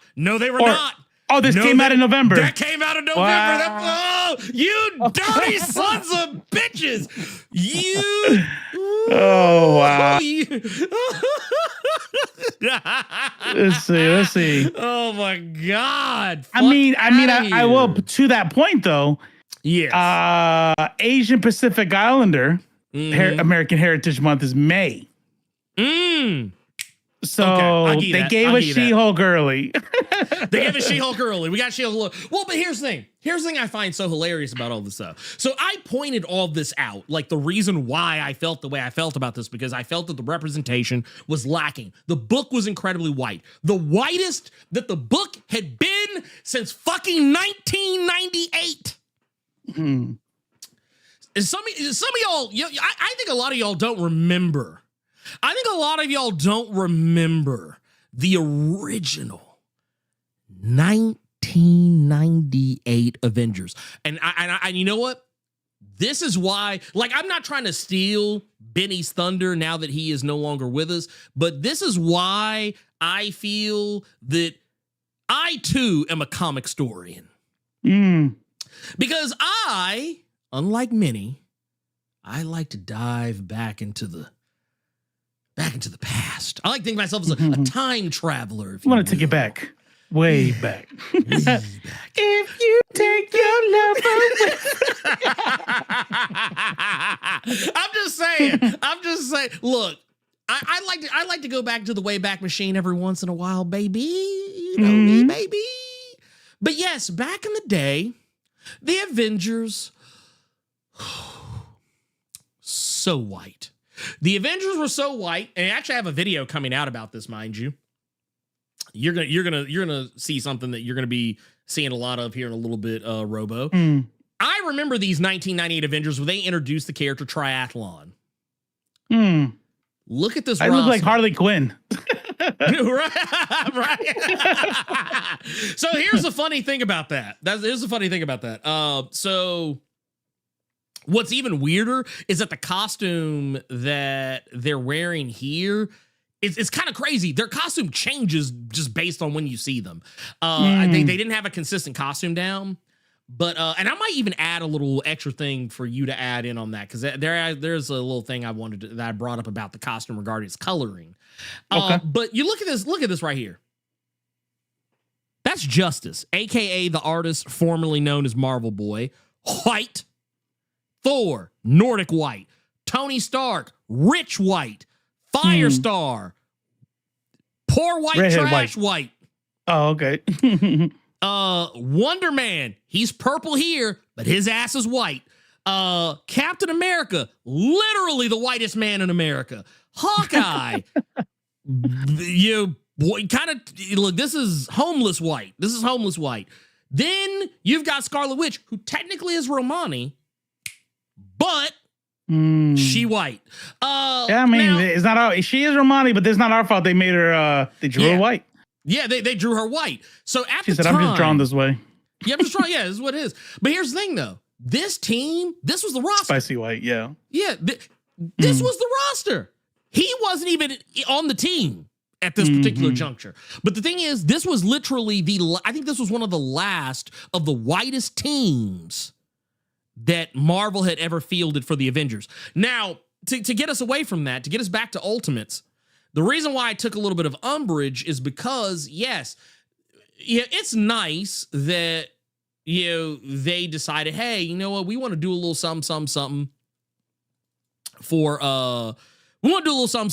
Black History Month. We want to have a book, featuring Luke Cage. And to be fair, they told a fantastic story. They told a story about a guy who gets incarcerated at age 15 and is sentenced to serve 1 year to life.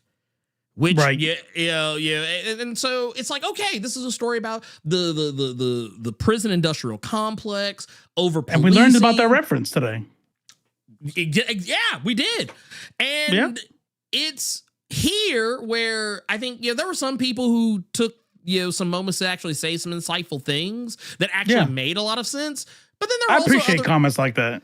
Yeah, no, but that's not what we're here to talk about, really. We'll address it, but we're gonna address it. That's not why y'all are here for that. Come on now. Yeah. Let's be real. Y'all are here to learn some shit. Y'all are here to get learned, but y'all also know. And I think, which one was it? Actually, I want to see which one was it. This one. Yeah, here it is. This is it right here. Bam. This is it right here. From M Young 23. says 1 year of life is what George Jackson got as a teenager. He went to become a revolutionary and brilliant thinker before his assassination in prison. Luke Cage is reading one of his books. Oh, and you know what? I actually did not catch that. But Soledad, brother. That's why I like this comment a lot. Yeah. I'd suggest Blood in My Eye. The references are clearly intentional, though. By the way, George Jackson wanted to and planned to escape and start the revolution, not stay in prison. Ever wonder why Angela Davis was on trial for murder? I haven't read the story, so I can't comment on the execution or quality of the story, but one thing I do know is Black radical political history is virtually unknown in these geek spaces. Well, I mean, here's the thing. I didn't I knew the book was something. I just didn't know what it was in reference. What the reference was, yeah. I've never read the book. And I'm not gonna be honest. I'm not gonna be honest. I am gonna be honest with you. I'm not gonna read a book, just like a whole book, just to do a video. I would say like a book to do a video about a fucking comic book. You either catch the reference or you don't. Yeah, you either catch it or you don't. It's not incumbent upon me to catch that. But I appreciate the teachable moment. Yeah. But I think this also kind of goes more in line with, even though I appreciate the lesson, I still think this kind of also falls under the you missed the point of what I was talking about in the video. I never at any point criticized the actual messaging of the video or of the comic when it comes to what it's talking about. It is the execution of the public. Like, that's the thing. Everyone thinks I'm talking about the story. Like, there's a couple of moments where I am talking about the story, but like for the most part, I'm talking about the publishing aspect of it. And I think people like, this is why we say, like, remember what was it? The Professor Xavier Magneto video. And me and you, we were having that sidebar off to the side about how about repeating myself. And it doesn't matter how many times I say something over and over and over and over and over again, people, it still does this. Like, they don't even notice it. That's right. They don't even notice it. So I guarantee you, like, you know why I know they do this? Because I'm not gonna lie. Sometimes I do this. I'm very impulsive. So if they even clicked play at all, what will happen is you'll say something and immediately they're going to pause that motherfucker and go down to the comments and make a comment based off of what they just heard. Not letting you finish, not letting you, go on, like, well, maybe you'll explain it later. No, they're just going to make a comment. Like, okay. Yeah. Yeah. Well, and then we got another one here. I'll be honest with you. I only pre-read some of these. I didn't pre-read all of them, so some of these are going to be learning experiences for me just as much as it's going to be for a lot of y'all. We got another one here. Let's see. This is from Dimitri C. Smith 471. I figured you would enjoy this one. Yeah. I watched this video all the way through, and as a Black comic book reader, I'm thoroughly disappointed with your observations and offended by the misinformation / slander that you perpetuated with your picture selections. Ooh. Okay. So melodramatic. Dude, look, first off, I'm down. Let's go ahead and play this for you right quick. Congratulations. You played yourself. You have already played yourself, sir. You've already played yourself. But anyway, it says, I haven't read every issue of the most. Okay, first off, okay, this is where I say sit the fuck down. I love when people leave comments like these, because I can literally read the first couple of sentences and immediately know I don't have to read the rest.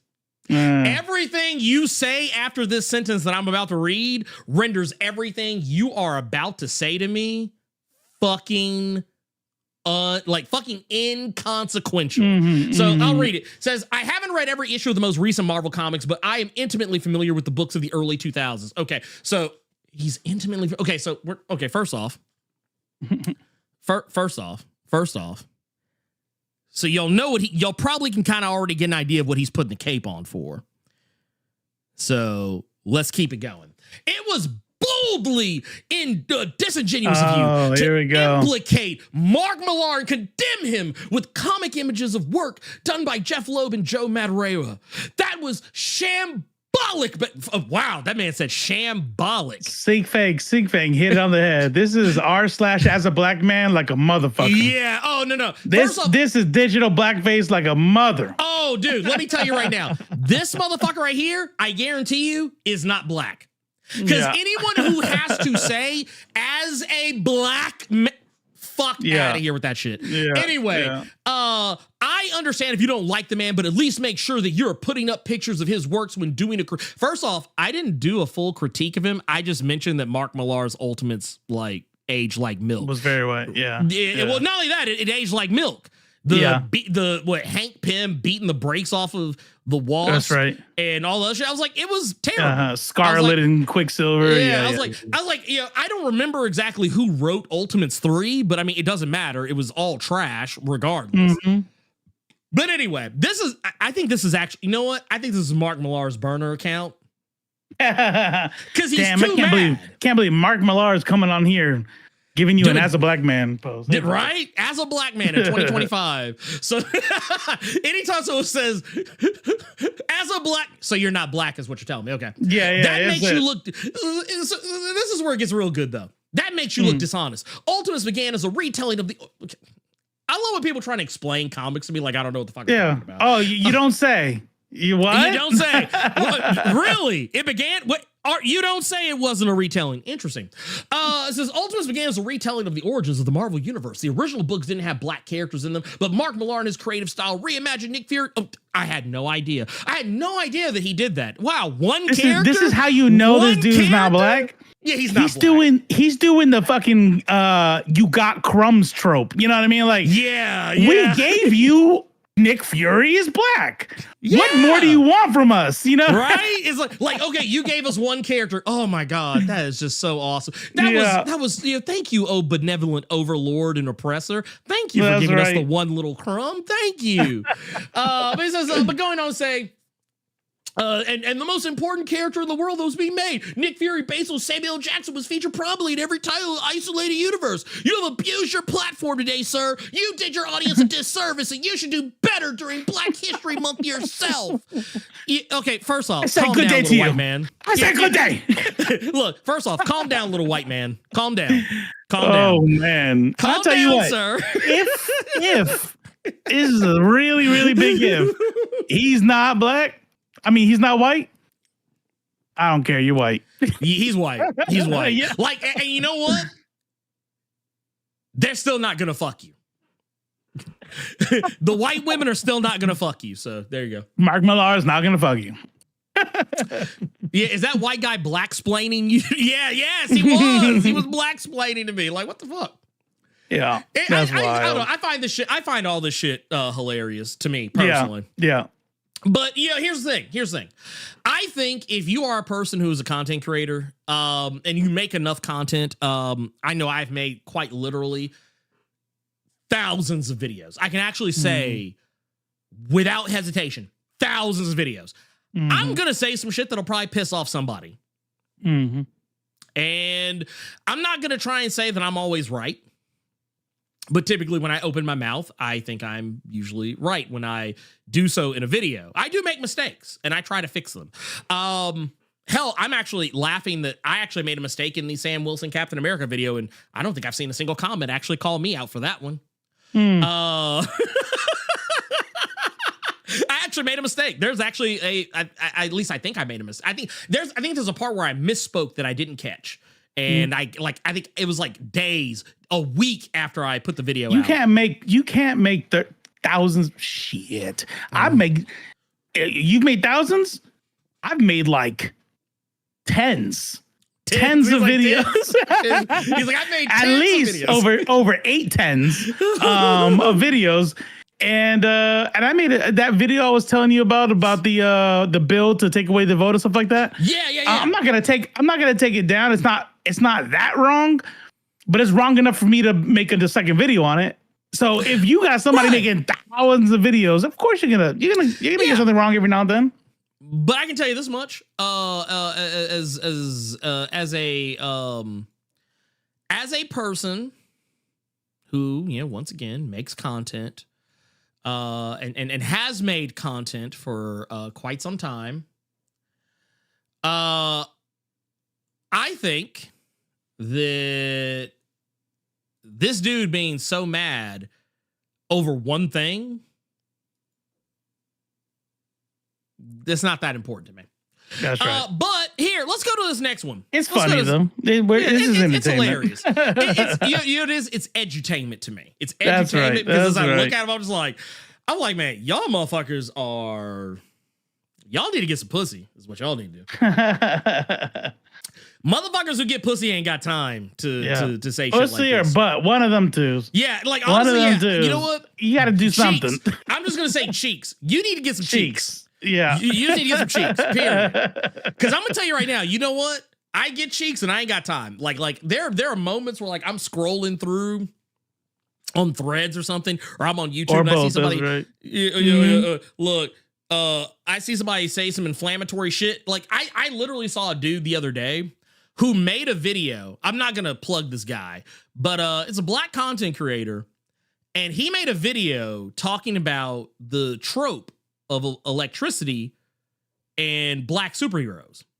Okay.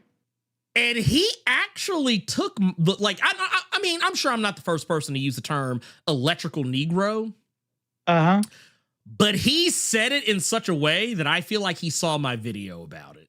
And he kind of said some stuff that kind of almost seemed like backhanded. Because it was like one of those things, I wouldn't be shocked if I actually went back to that video, looked in the comments, and saw him leave a comment not too dissimilar from one of the comments that we're reading. But like basically, he fucked up his own video by even admitting that he knows not every black superhero has electricity powers. But he tried to like he tried to tie it to like some like shit that happened back in the day, like and none of it made any sense. None of what he said made a lick of sense. At first I kind of saw where he was trying to go with it, but then like halfway through I was like, this motherfucker's just talking.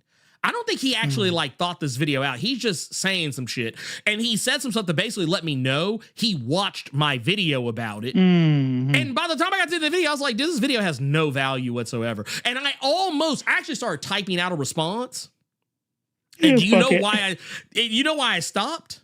I was like, man, what my wife doing right now? Let me go see. See, that's why I say, motherfuckers get cheeks. They ain't got time to do that shit. They ain't got time to do that. Motherfuckers like that, we ain't got time for that shit. We ain't got time. We just, it's like, you know what? Nah, I actually rather get some cheeks right now. But anyway, let's go to this next one. This is another funny one to me. This is Nick Sean Lewis. Okay, first off, you got to pick one. You can't be sitting there having like three first names. That's wild. Yeah. Two's already bad. Three? Look, I definitely can't trust your ass. Yeah, look, let me keep it a buck with you. I already don't like this dude. You know what I love, and I can't, and I have been definitely guilty of it myself, but I definitely stopped now because I've seen it called out so much. I love your stuff, bro. Oh, hey, I watch you every day. Whatever it is. You know what is that? You know what that's the equivalent of? I don't mean to be an asshole, but or I'm not trying to be racist, but like you're giving me some shit that is like, okay, skip that part because I know you're about to say some bullshit. You're about to say some bullshit. You're about to say some fucked up shit. So just go ahead and say it. Like that's don't need to don't preface it for me because I'm gonna be honest with you.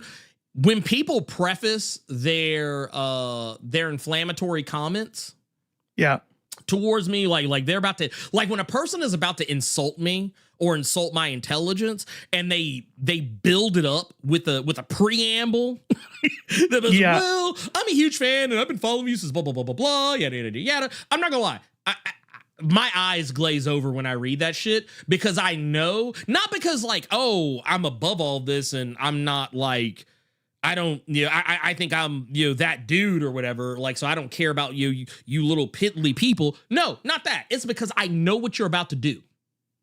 I know, like, I used to work, like, here, let's come back for a sec. I used to work in retail. I worked in retail for a very long time. I worked as a peon to a just manager, above a peon, to a middle management guy, to a supervisor, to a fucking runner of the operation. I have seen this so many times when a customer would come in my store have a complaint, and in order to try to disarm me, to get me to do what they want me to do, even though they probably already know I'm not supposed to do what they want me to do, but what they'll just, I've been shopping here for years. Oh, right. Get the fuck out of here. Yeah. Stop. Oh, no. Stop. Let me stop. This is somebody I need to make sure I don't lose their business. Yeah. This motherfucker, I was like, first off, you're a fucking lie because this motherfucker hasn't been here but a fucking year. So no, you have not been shopping here all your fucking life. Get the fuck out of my face. But anyway, let's go back to it. Let's go back to it, and then we'll read this bullshit. But he says, but I feel like they add characters of color based on population. Okay, first off, you're a fucking idiot. I hate this shit. I hate this fucking argument so goddamn much. So dumb. We're only adding. Okay, first off, okay. Can someone? I don't feel like looking this up right now. Can someone tell me what the population of black people are? Like right now, what was the last census or whatever? How many? The percentage? Negroes? Yeah, what's the percentage of Negroes on this planet? I'm just curious. I'm just curious. 14.4% of the total population. Okay. In 2023. In 2023. Okay, got you. Okay. That is not a small number. Because I mean, we're not talking about just we're talking about overall. Well, it's almost 50 million people. Right. That's a lot of motherfuckers. That's a lot of Negroes. That's not like this motherfucker's trying to make it sound like, oh, it ain't number like 10 of y'all. It ain't number like 10 of y'all. That's right. Fuck out of here with that shit. Anyway, there are a lot more white people than black people in this country, and the heroes are trying to be Okay, first off, shut the fuck up. With that being said, that means there'll probably be more Latino characters. Okay, all right. So here, let me shut this motherfucker up right now. Okay, name me some Latino characters. I'll wait. Oh, and by the way, you can't say America Chavez. Okay, now tell me. Tell me about all these Latino characters. You know what's funny? So just as a try to figure it out, Caucasian non-Hispanic is 60%. So a bump above half. So if we're going by proportions, I better not see more than half and maybe an extra person. You know what I mean? Of a team be white. Because it's weird how we only give a fuck about proportions when we're talking about non-white people. If it's the whole thing, you think he's ever left a comment, hey, by the way, non-Hispanic Caucasians are only 60% of the United States. Why is this entire team white? He's never fucking said that shit. We only give a fuck about dumb shit like that whenever it's non-white people. No one have a team and Jacob says that. Have a team. I'm just saying. Yeah. I think that people need here's this. They don't care because they're being centered. They don't care because their whiteness is front and center. If they're white, because here, use an example. You know how I know this is true? Fucking Kendrick Lamar halftime show. There were motherfuckers who got mad because there were no white dancers. All the dancers were black. It was like one. It was like one. And then someone got mad. I was like, no, that was DEI. That was the DEI dancer. That was DEI, yeah. That was DEI. Didn't earn it. Yeah, she didn't earn it. Yeah. She didn't earn it. Or the MEI, right? Mayo Enrichment Initiative. Yeah, that's what it is. I mean, I'm just saying. No white dance. I thought we can DEI. Right? And Elite actually makes a good point too, right there. That's one more thing. Do they think there's more white people in the world than collective peoples of color? The global South is the majority of the world, especially if you include Asia. No, so are heroes of the Marvel universe only from America? Because if that's the case, let's see, number of Caucasian people in the world. I don't know if it's the same or not. Let's see.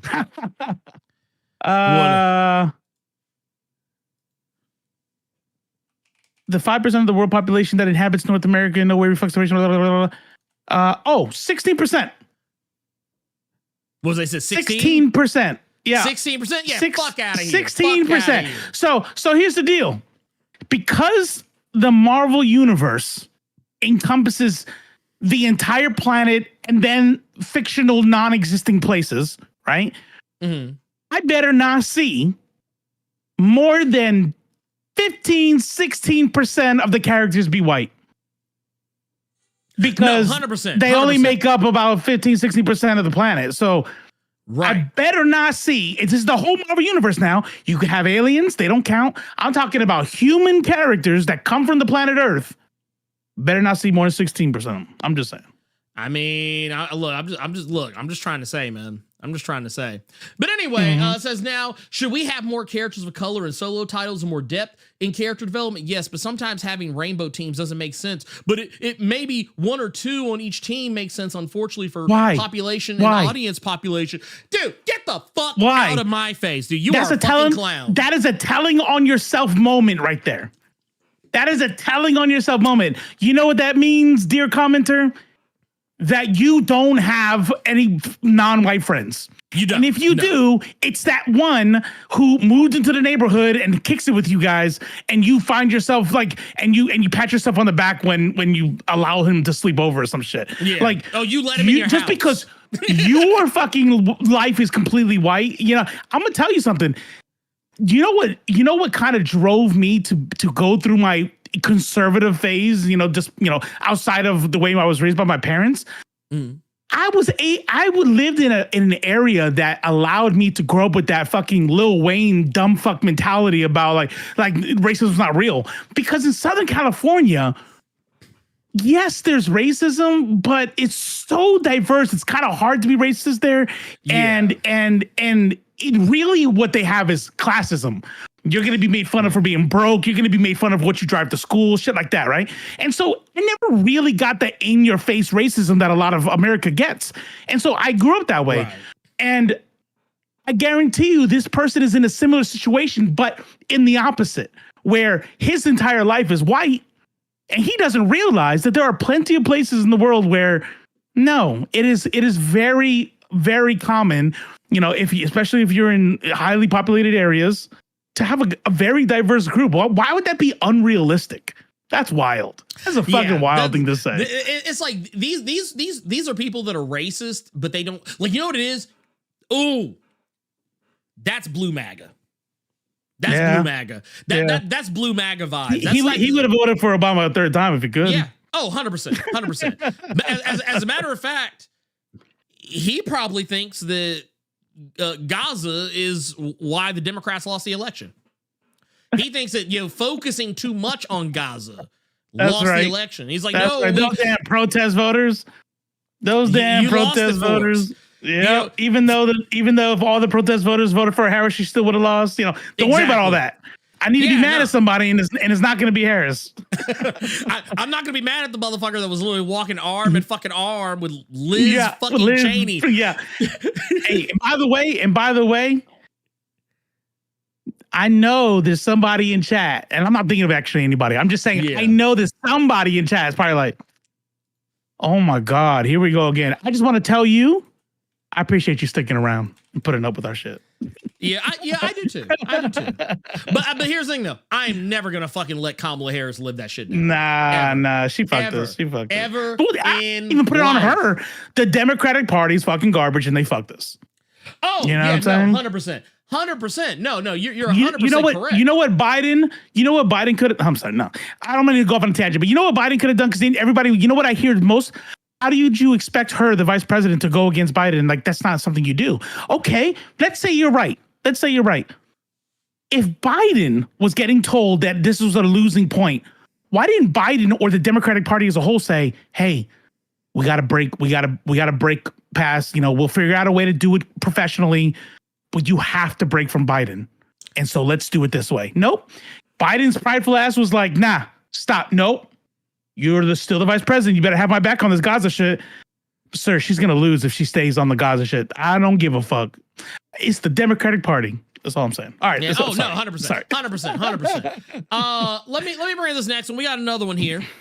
This is from Ultimate Blaze 23. Says, I can't imagine living my life this focused on skin color where I see a comic with all white cast and get annoyed. Okay, first off, only a white person. Yeah.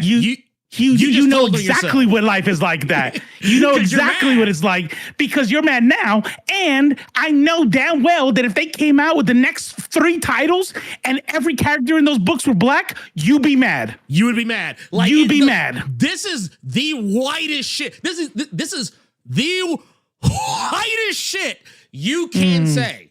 This is the white. I'm sorry, it is. It's the whitest shit you can say. It is literally the whitest shit you can say. Literally does not register me in the lightest. No shit, bro. Like, no shit. Okay, first, like, and you don't say. Wait, and yes, I'm no, you're not. As a black man, as a black man.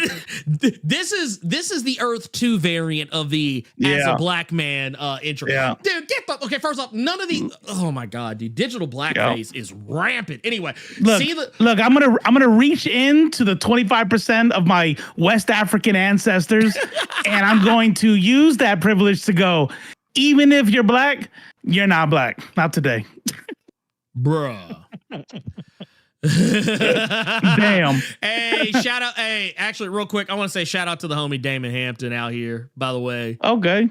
Out here. Yes, I accept that. I saw FD's video. I don't agree 100%. I think he let Kamala Harris off the hook. But like FD does, he's what he said, I think is right. And I accept that. Who are you going to be mad at? You better not be mad at protest votes. You better not be mad at people who couldn't vote. But look at the white people who showed up for Biden did not show up for Harris. Nope. And the Democratic Party fucked her, or she fucked herself. Whatever the truth might be. But the fact, I think it's all of those things. I think it's actually like, yes, Biden party, Democratic Party, white women. Because I mean, let's be real. It is largely like white women did not show up. White women overwhelmingly voted in opposition of Harris. That's right. That's right. Yeah. I just want to clarify something real quick too. Just so you guys getting the language correct. Because I hear this a lot about like what percentage of Hispanics did this or what percentage. No. It's the percentage of voters. The vast majority of Hispanics in the nation were not Trump supporters. The vast not the vast majority. About half of the people who decided to show up were, but because of the Democratic Party, a lot of people didn't show up. A lot of people didn't show up. It's crazy. But I will say this. I filed this comment. Devontre, you're MB? Is Devontre? I thought you they knew. Them or he them? I didn't know that. Yeah, that's Shin, right? Yeah. I had no idea. I learn something new every day. How did I know? I hate when Elise says shit like that. How the fuck? I'm telling you I didn't know. I didn't know because nobody told me. What the fuck? What kind of dumbass question is that, Elite? Ban. Fluid? Okay, bet. But no, it's but no, let's look at this. Let's look at this next one here. This is for okay, we got one here. This is from Christopher Lee Ellis. Not 3 first names like the one of those first ones. No. 2 first names though, so I start having questions. When it's 2 first names. But it says the whole video is about what Marvel did to black characters on Black History Month from your black man point of view. This people of color tag is diluting the disrespect that this is. You have made great points, but I'm not seeing any people of color advocating for black American topics like you do on their representation. So I don't know. What do you think about this one? Because I'll tell you why I curated this one. Okay. I felt like this comment, regardless of their opinion, it does something that I personally am not a fan of. And it is that It is that othering aspect.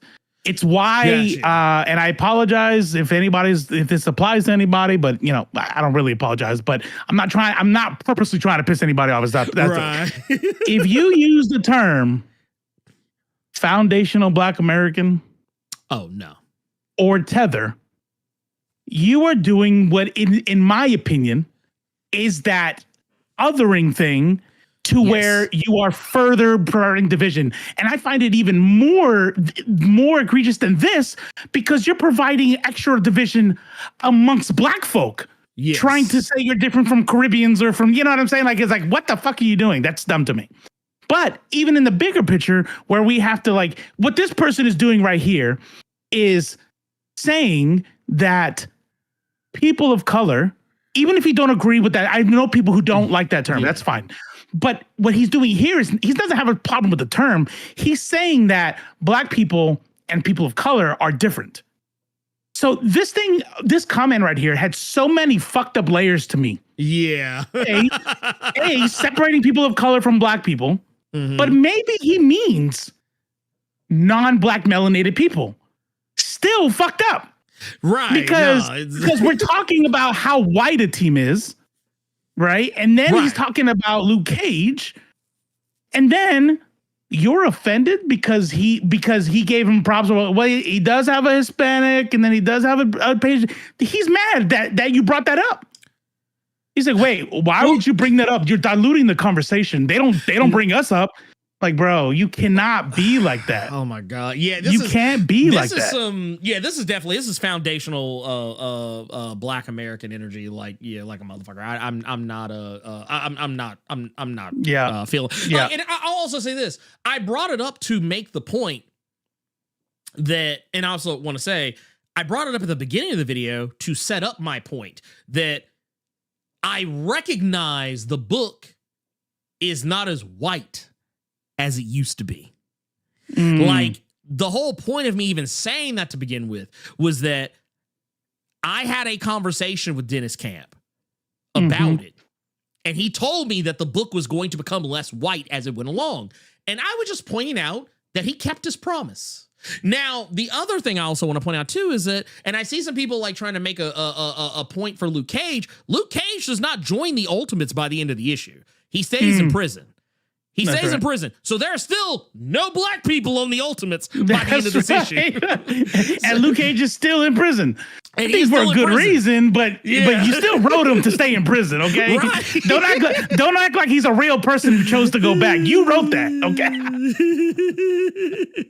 It's just, I'm just saying, I don't know. I think this is like this is some ashy shit. This is an ashy ankle ass fucking comment. I'm not gonna lie to you. I don't, and also I'm not okay. I don't know. I can't vouch for other people. I have encountered some people who don't like being referred to as a person of color. They prefer to be referred to as Black, and like I can respect that. It's whatever. And don't like being lumped in with other people of color. I get it, but at the end of the day, I'm gonna be honest with you. Like, I don't think it fucking matters. I mean, because I think it only matters when you're talking about color.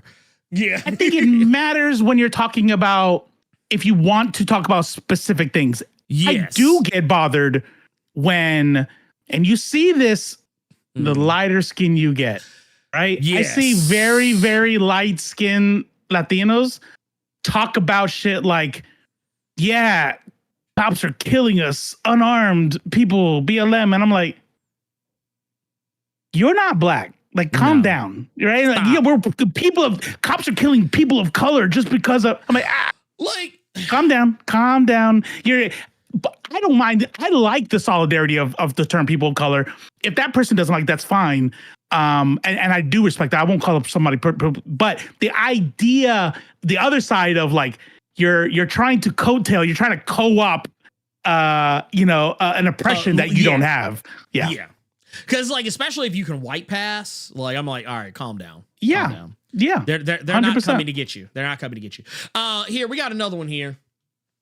This is from Shadow101X. Oh, he's about to check you. He's about to check you. He's about to make you look dumb. Oh, he's about to make you look dumb, bro. Oh man, he's about to make me look so silly. He's gonna make me look so silly that I probably will never remember this comment after we have this conversation. That's because of the trauma it's about to cause. Your brain is gonna suppress the memory. Yeah. No, you know what it is? It's because like I'll legit smooth forget about this shit. Like shit like this does not live rent free in my head. Yeah. Like it has to pay. Like it has to pay.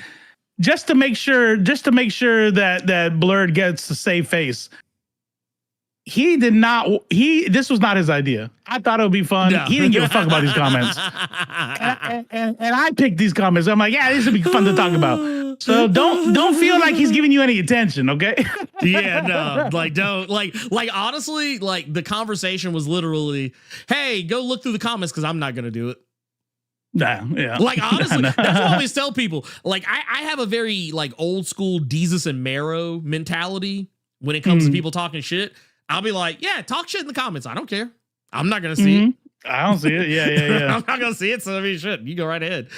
Look, you can literally call me whatever the fuck you want in the comments. Like, just like, you know, don't be surprised if I do see it. If I do see it, I might say something. But like a lot of times I do, when I see negative comments, I ignore them. Like, because I'm like, well, why am I giving you my time? That's right. Yeah, that's right. And they gave you engagement already, so that's whatever. Yeah, I don't even like honestly, if I do engage with them, I'll just put laughing emojis and going about my day.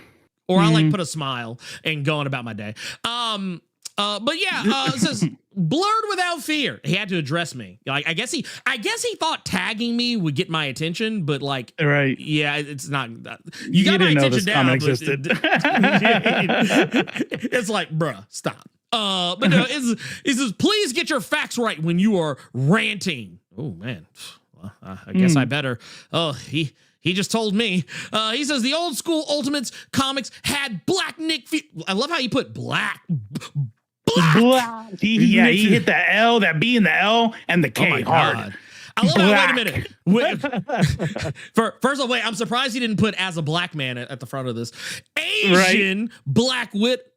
Okay. I mean, sure. And black and badass Falcon. Also, the Spider-Man model. Okay, first off, you're missing the entire point of my argument here. In a whole world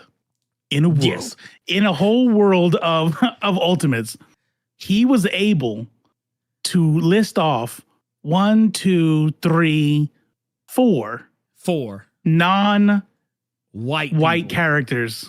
And he's doing it again. It's another one. Crumbs. I just named 4 non-white people. What are you complaining about? Like, I just want to point out something. You know what else they also gave us? They also gave us this ugly ass shit. Damn. So fuck out of here with that. Like, this is the most ghetto ass shit I've ever seen. Get the fuck out of my face with that bullshit. Stop. Anyway.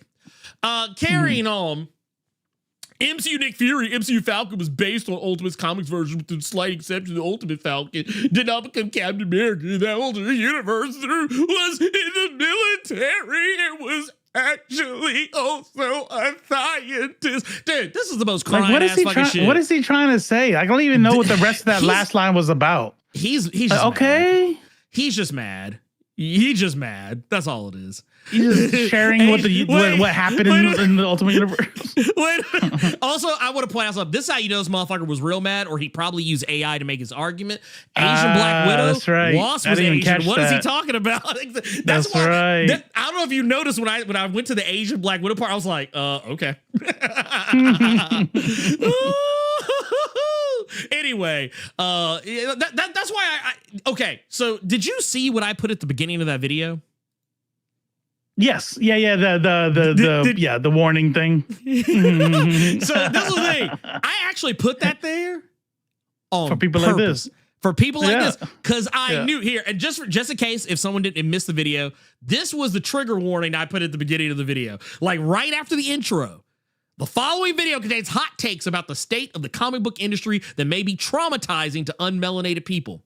If it makes you mad, argue with your mama. Don't argue with me. That is literally at the beginning of the video. Yeah. And guess who's been replying the most? As a black man. As a black man. As a black man. As a black man. As a black man. As a black man. As a black man. Get the fuck out of my face with that shit. Yeah. Oh my fucking God. Man, hey, while we go to the next one, I have a quick survey. I just want to see something real quick. Yeah. Go ahead, If go ahead. If you are in the chat and you haven't, and it's not a test, it's not a trap or anything. It's just if you haven't seen that video, just put haven't seen it. Like you're probably gonna see it later, I'm sure. Don't worry about it. It's not about judgment. I'm just curious to see like how, like, don't tell me you saw it. Just tell me you haven't seen it yet. If you haven't, that's all. All right, let's go to the next one. Okay, so now this is where it's going to be interesting. I think this was going to be interesting. as a black, yeah, Jesus, as a FBA. That's wild. That's a wild statement to say in 2025.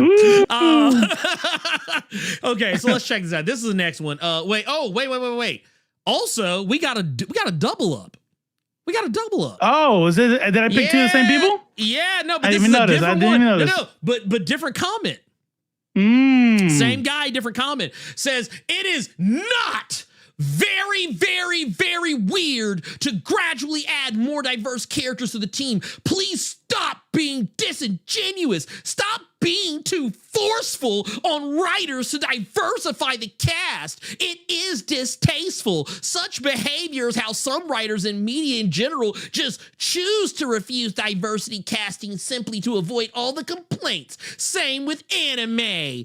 Okay, first off, Another telling yourself moment. You literally snitched. You snitched. So you snitched. So you admit that when there is no diversity, that's when it's okay. That's when people are the least mad. So literally, just the existence pisses people off. Yeah, and going all white is what people want. Shut the fuck up. Oh my God. Hey, here's the thing. So check this out. Also, this actually comes up in the video, mind you. If you do not like the book, then go read and support your black media creators who are struggling. So Didn't watch the video. They didn't watch the video. They didn't watch the video. They did not watch the video. You have told on yourself, sir. I literally say it all the time. Go support black comics. I think I actually say at the, okay, you know what? Here, nah, fuck this. I'm not gonna let motherfuckers like talk crazy to me. And not like I'm gonna take y'all to it. I'm actually gonna let's go to church. Here, let's go here. I'm gonna pull this up and let's see here. Dennis's words make way more sense to me. Yeah, just let me cook. We're gonna add some more characters. Cool. By literally the second issue, we had a Latina character. We had a Polynesian character almost immediately after that. So yeah, I get it. I'll just say this.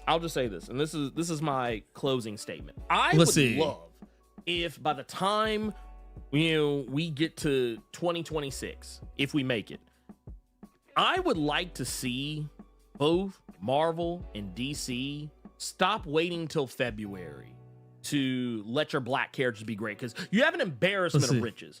You have an embarrassment of riches when it comes to black characters. Like there's like this is literally all the black characters, just like right here in this one Not shot. All of them, but most of them. You could use those characters. You could do something with those characters. You have the writers who could do something with. And I just want to point out, I'm playing this part for a very specific reason, because there's something I say.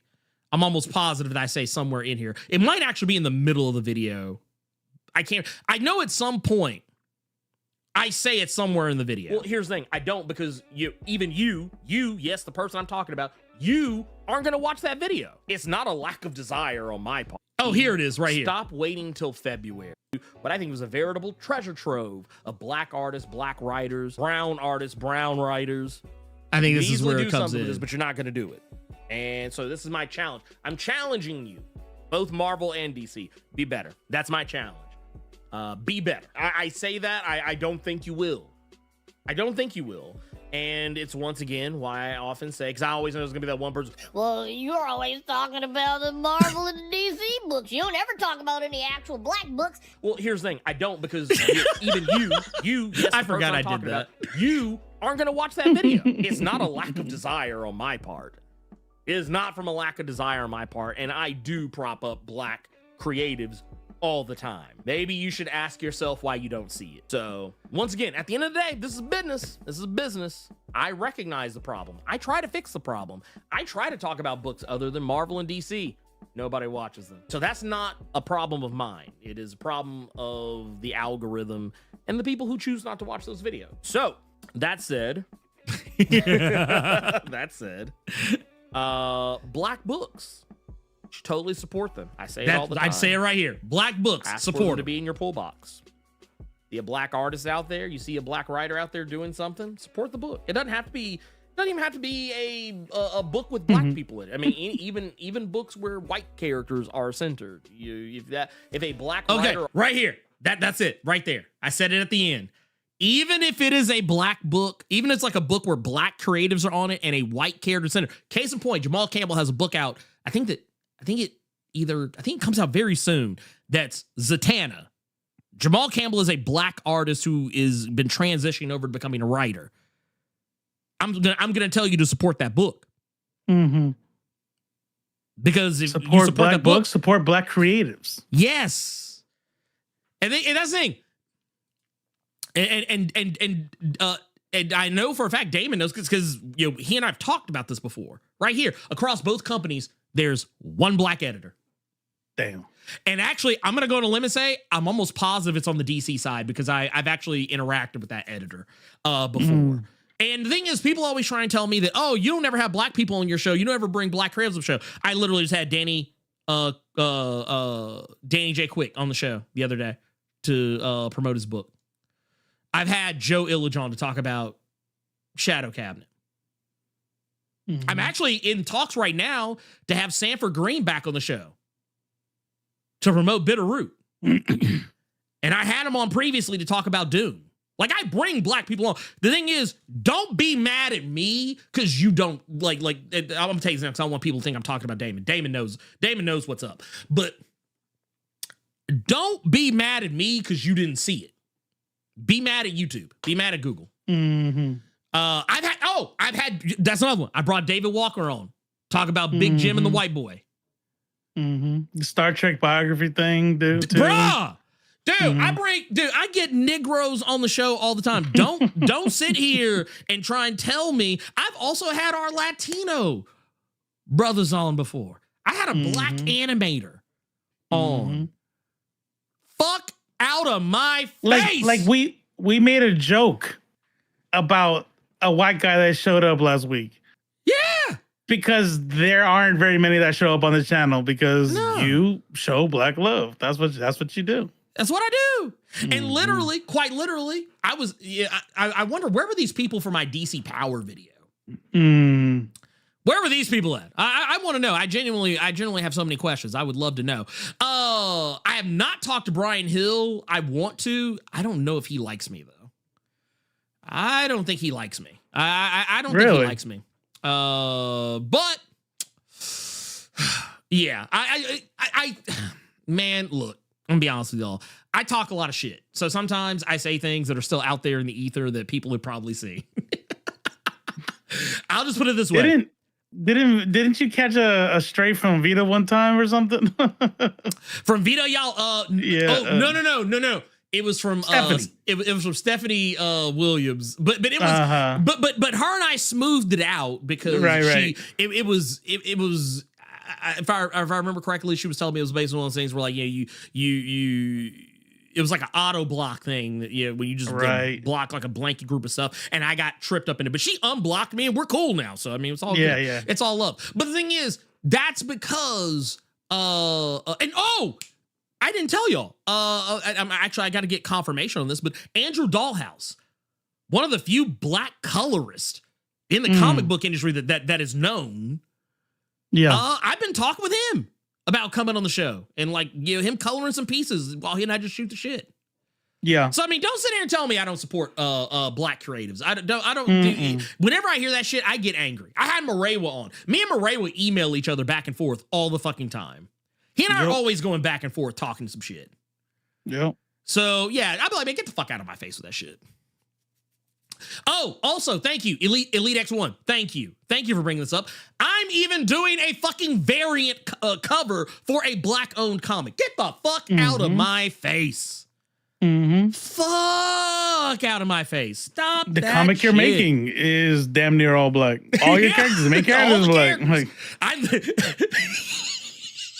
But you know what you need to do, right? You need to learn to love yourself, bro. I don't know why you're so anti-black, but man, you know what? You know what it is? I just realized what it is. I just became Clayton Bigsby.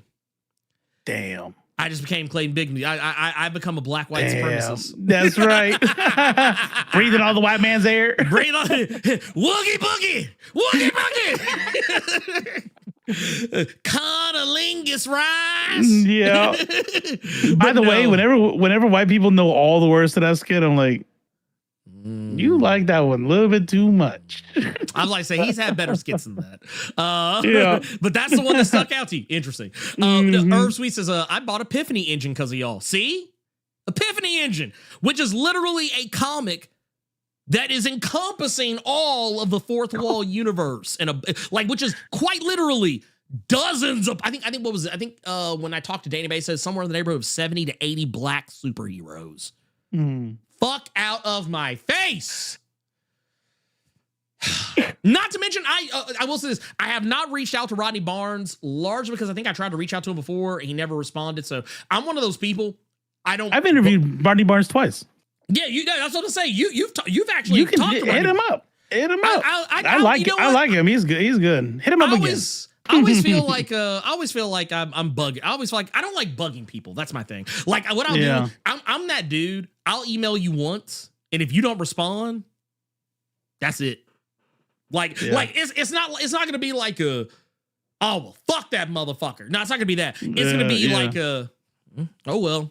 And I move on with my fucking day. Like I'm not gonna sit here and sweat that shit. Who's that editor that I edited your first like video essay one? What was that? It was the that was Viable Black X-Men, Viable Black Mutants. Yep. What's the dude's name? The editor that you were talking about? What's his name? Tom Brevoort. Yep. So Tom Brevoort, if you watch that video, and I'm doing like B-roll while he's talking about who Tom Brevoort is. Oh yeah. There's a part on there that's like you could tell it's like webcam shitty quality. That's from a IFLC interview. I did not know that. Yeah. Interesting. I snuck a little thing in there. a little sprinkle, a little yeah. Little history. Yeah. It's from the COVID times. Wait. He said, "Don't you mean Akira Yoshida?" Wait, I thought that was CB Cebulski. Was that not CB Cebulski? I thought that was that not CB Cebulski that did that bullshit where he pretended to be a Japanese person? Oh shit! I remember that. Yeah. But no. Damn, I just remember that shit. Because when he's still an editor now, but like for Marvel. But I remember when he first got the gig, that was like the talk of the town that people like. CB Cebulski, 2004, 2005, he broke into the comic book writing by pretending to be a promising Japanese scribe, Akira Yoshida. Oh, man, see? Oh no, ain't that about a bitch? See, but we got another one. And man, this is double dipping. I'm actually gonna put this under double dipping. This is double dipping. It should never be allowed. To be honest, as a black and Native American, okay. First off, I almost feel you like white. You white. Yeah. Also, I want to point out something. I feel like, okay. Oh shit! This is elite right here. This is Elite's burner account. Oh, black and indigenous? Yeah. Well, you know what 130-second check. 130 Damn. Yeah, man, I'm 164th Navajo. 164th Navajo. Man, you know this. On my mama's side. On my mama's side. On my mama's side, Bamako's side. But no, I just think it's hilarious. I just think this shit's fucking hilarious to me. And the reason why And the reason why I think it is, is because. Oh shit! You know what's funny? I didn't even catch that. What? As a black. Oh, never mind. As a black. That doesn't make sense. Yeah. Never mind. Well, no. Yeah. I know that our indigenous. Siblings. Mm-hmm. I know, kind of depending on the locale and area, right? Because like I remember, I used to think, and I still think this. I used to think that calling a indigenous person an Indian is offensive, but I've encountered indigenous people and seen indigenous people portrayed on television who will call themselves that sometimes. But I kind of feel like it's almost like, not saying it's the same as the N-word, but like I feel like kind of falls in that category. It's like, hey, that's our word. We can say that. You don't you say that. That's kind of almost where I feel like that falls. I'll tell you this much is that it's kind of like, well, first of all, any person who calls themselves Indian guarantees going to be like a Gen X or older, just because that's what they grew up being called. Mm-hmm. And then, and then probably millennials on is like, don't fucking call me that. But two, the way I look at it is, it's kind of like, and I agree with you, it's kind of like the soft N-word. Or like, or you know what, kind of almost like calling an Asian person Oriental or something like. It's like, the only reason why I'll say the soft N-word is because, with an A. Oh, okay. Yeah. Okay. Is it offensive? Yes. Well, but y'all can say it, and then y'all can say it to your friends and Like, if you're not that, right? So if I'm not indigenous, if I'm not First Nations or whatever they want to call themselves, I'm not gonna call them Indian. If that dude calls himself Indian, okay, whatever, that's you. No, 100%.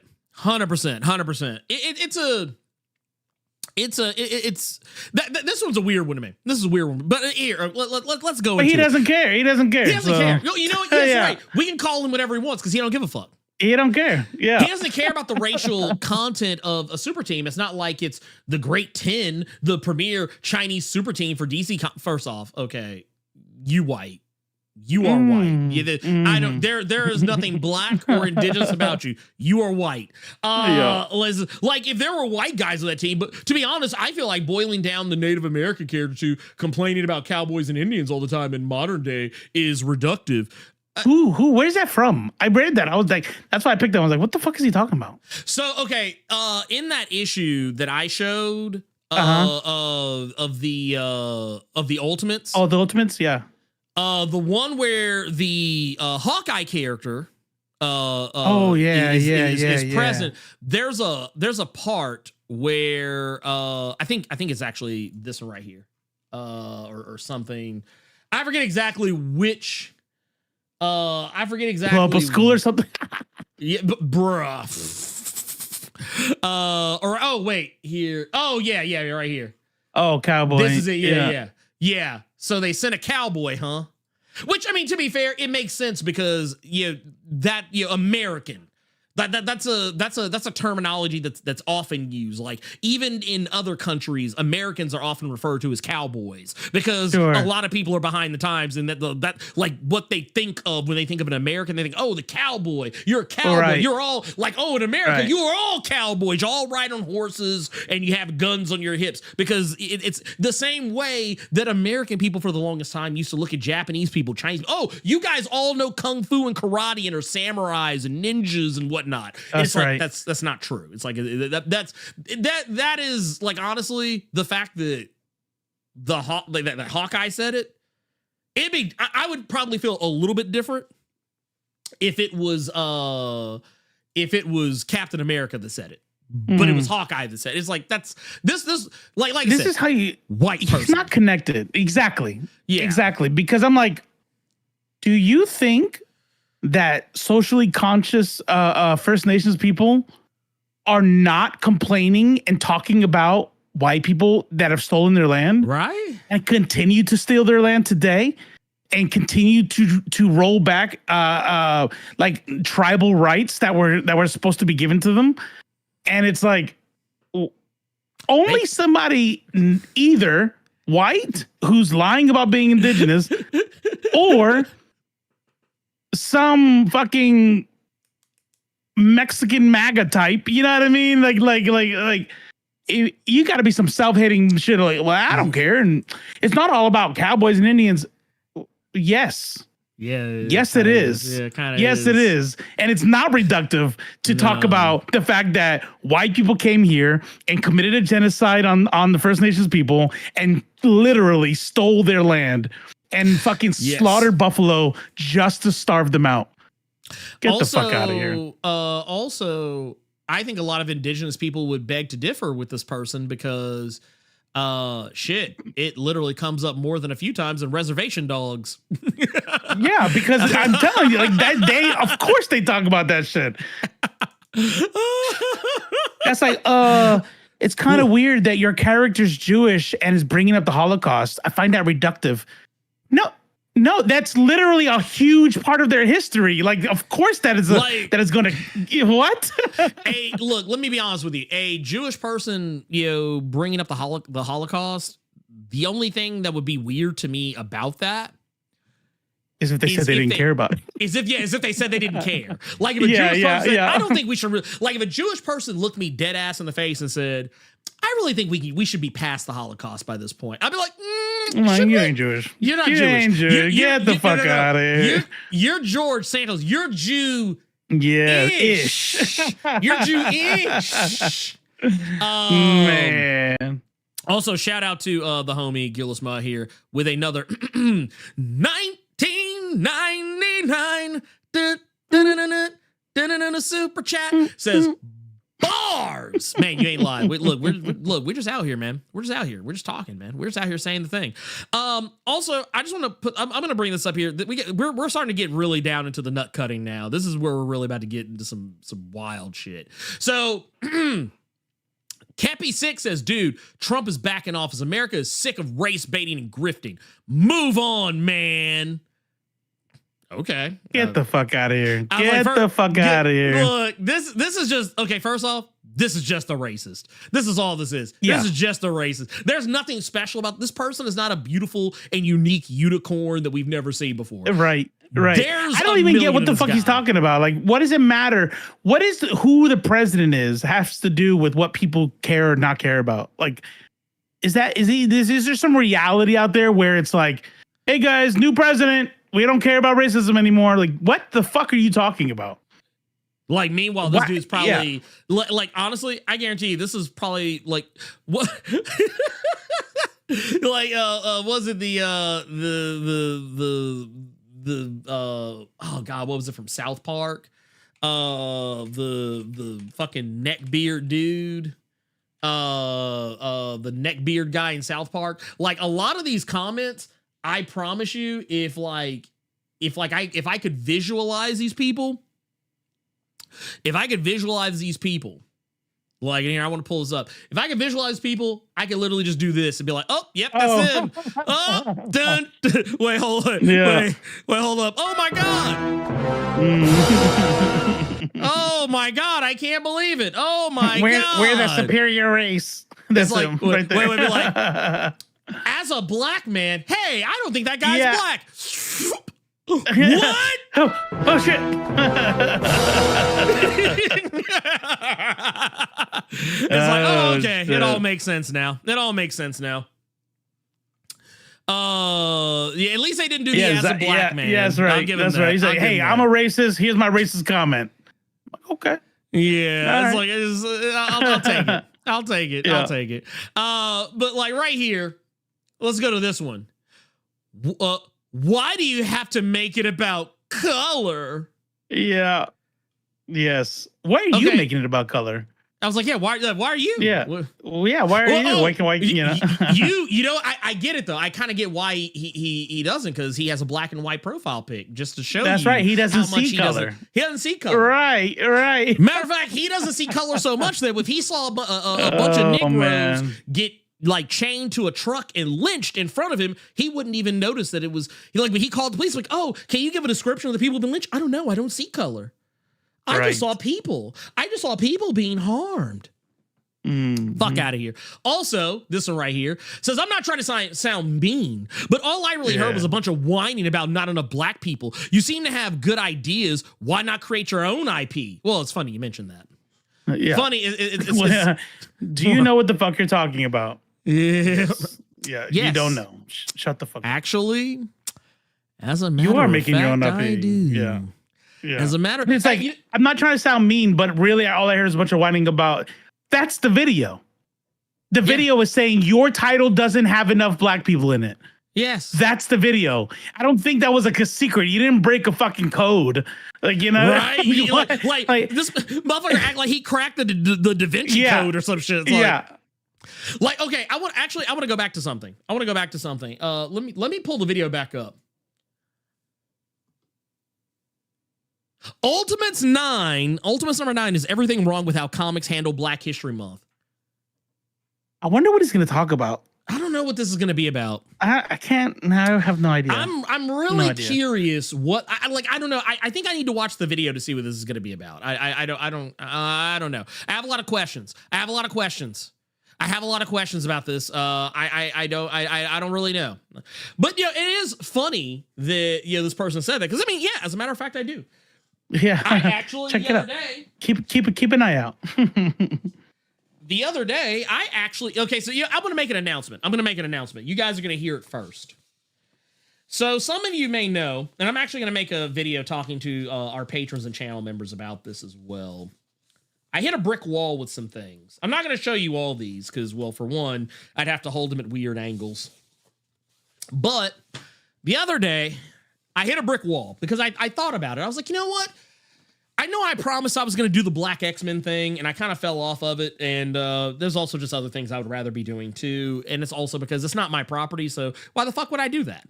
I can't do anything with it. I can't release it. I can't put it out. I can't make any money off of it, so it just didn't make any sense to do. At least not any money that would make it worthwhile. So while I was sitting there, I was looking at my Black X-Men script that I had written, just for a little short, 5-pager. And I was like, you know what? I think I could actually make this something. As a matter of fact, here, I actually can show you, because I did a smart thing. So, I'll give you guys, I'm not going to show you everything because I want to save this. I want to save this for my patrons. For my patrons and channel members to get the full reveal. But as it turns out, I started working on something. And here, you can actually see it here. Boom. I actually started taking some of the designs and I started making characters. And I was like, you know what? So he's white. He's white. This guy, he's clearly white. You don't make black characters. You don't support black comics. No, right? Not at all. Not even a little bit. Not even a little bit. I don't give a fuck about black comics at all by any stretch of the imagination. I actually think black comics are fucking terrible. I think they're fucking terrible. Yeah, they're fucking awful. You goddamn right they are. No, that's definitely been clipped. Somebody's gonna get me. But yeah, so I did these. I'm only gonna show. Actually, I tell you what. I'll show you one more because there's actually several. I'll show you one more. I'll show you this one. I like that. Yeah. But I decided that I'm gonna take my Black X-Men concept and I'm gonna make my own comic out of it. And what I'm gonna do is I'm going to write this. I'm going to draw this. It's gonna be a bitch. It's gonna be a bitch. I can go ahead and tell you this right now. It's not gonna be. It's gonna be fun. It's not gonna be like something. It's gonna be. Let me put it like this. I sat down, wrote this whole thing out. I am currently on the outline for issue 3. That's how much I've thrown myself into this in the last week. That I've outlined almost. I've outlined 2.5, almost 3 whole issues of a comic. And I mean, what I mean by outline, I mean I have gone on a page-by-page breakdown of what I want to be on each page of a comic. So that said, keep your eyes peeled. This is one of those, I don't have the money to pay so many artists to do all the damn things that I want to do. So that is why I'm doing these myself, because I can't. Look, I'm a broke bitch, okay? I'm a broke bitch. Dewey. Also, the other comic that's on the way, that one has almost damn near broken me, like pocketbook wise. So that's also why I'm like, ooh, I'm gonna have to do my Thanos thing, put the glove on, and be like, fine, I'll do it myself. That's basically what it is. It's like, we got to do this now. We got one last one, and this is gonna be a really funny one. Real life Mike 48. It never ceases to amaze me just how racist you are. So, okay, there's some very specific wording here. Yes. I know what you're gonna say. This is a hate watcher. Because someone who says it never ceases to amaze me. So clearly you watch my videos all the time. You clearly watch my videos all the time. Now, here's the thing. Show me what I said that was so racist. That's right. What did I say that was racist? Anti-white racism. I'm telling you. Like you just obviously hate white people, right? You know, yeah. I was like, dude, I don't think I said anything. Like, okay, man, I sure do wish that Marvel and DC would actually do more with their black characters in months outside of February. Man, you know what I heard? I heard stinky white people. I hate them so much. I hate they're in my comics. I want all white people to go away. That's basically what it was. You might as well have just said that. Well, I mean, but here's the thing, though. Look at this shit. But like, this is comic book publishers. All of February. Now, then look at them the rest of the year. This is them. The rest of the year. Have I told any lies? Have I told any lies? Mm-hmm. No, you're not wrong, Elite. But that's a whole nother can of worms. That's a whole other conversation. I'm not gonna go through this whole thing because it's a really long. It's actually a really long comment. I actually had both Robo and Carter had to tell me what was in the comment before I even wanted to like actually read it. Because I was like, this sounds like a really long comment. That this is just a really long fuck you.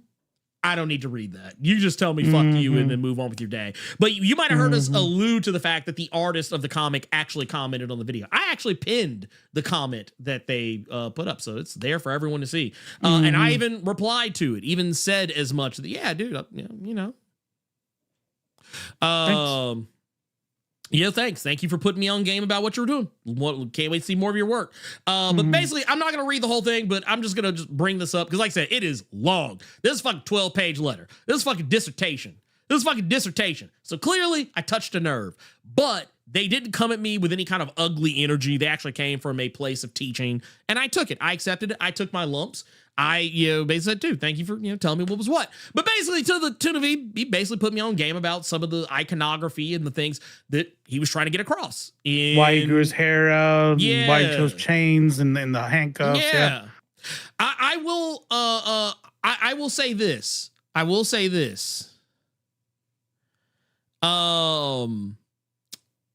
I recommend, if you have not seen this comic, go read it in its entirety. Like I said, we don't really have a whole lot of time to run through like the whole thing, but yeah, there's a lot of good stuff that's in there. I don't disagree with anything that he said.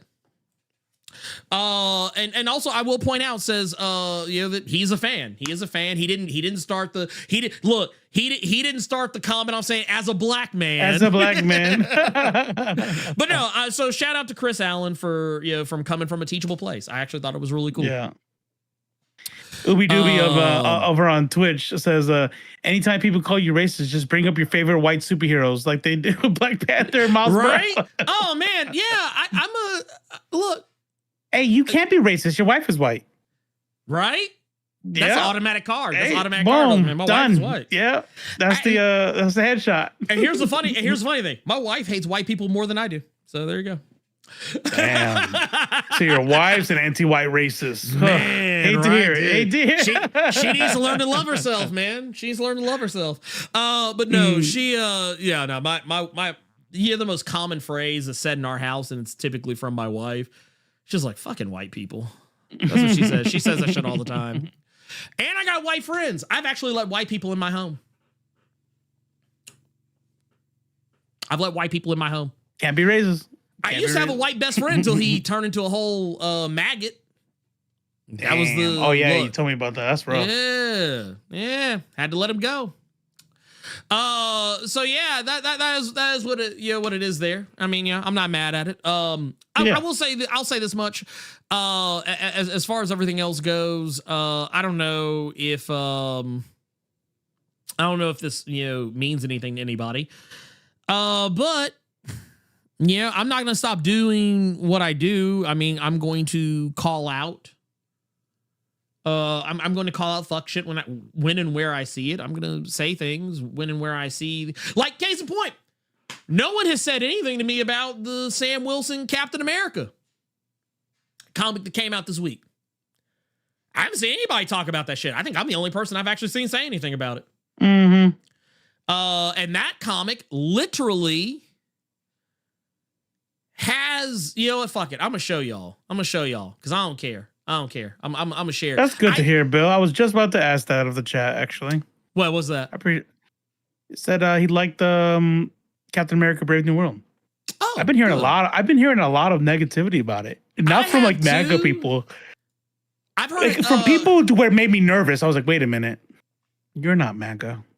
Yeah, I was like, you're well, you know what it is? It's because a friend of the channel, I saw Black Gay Comic Geek.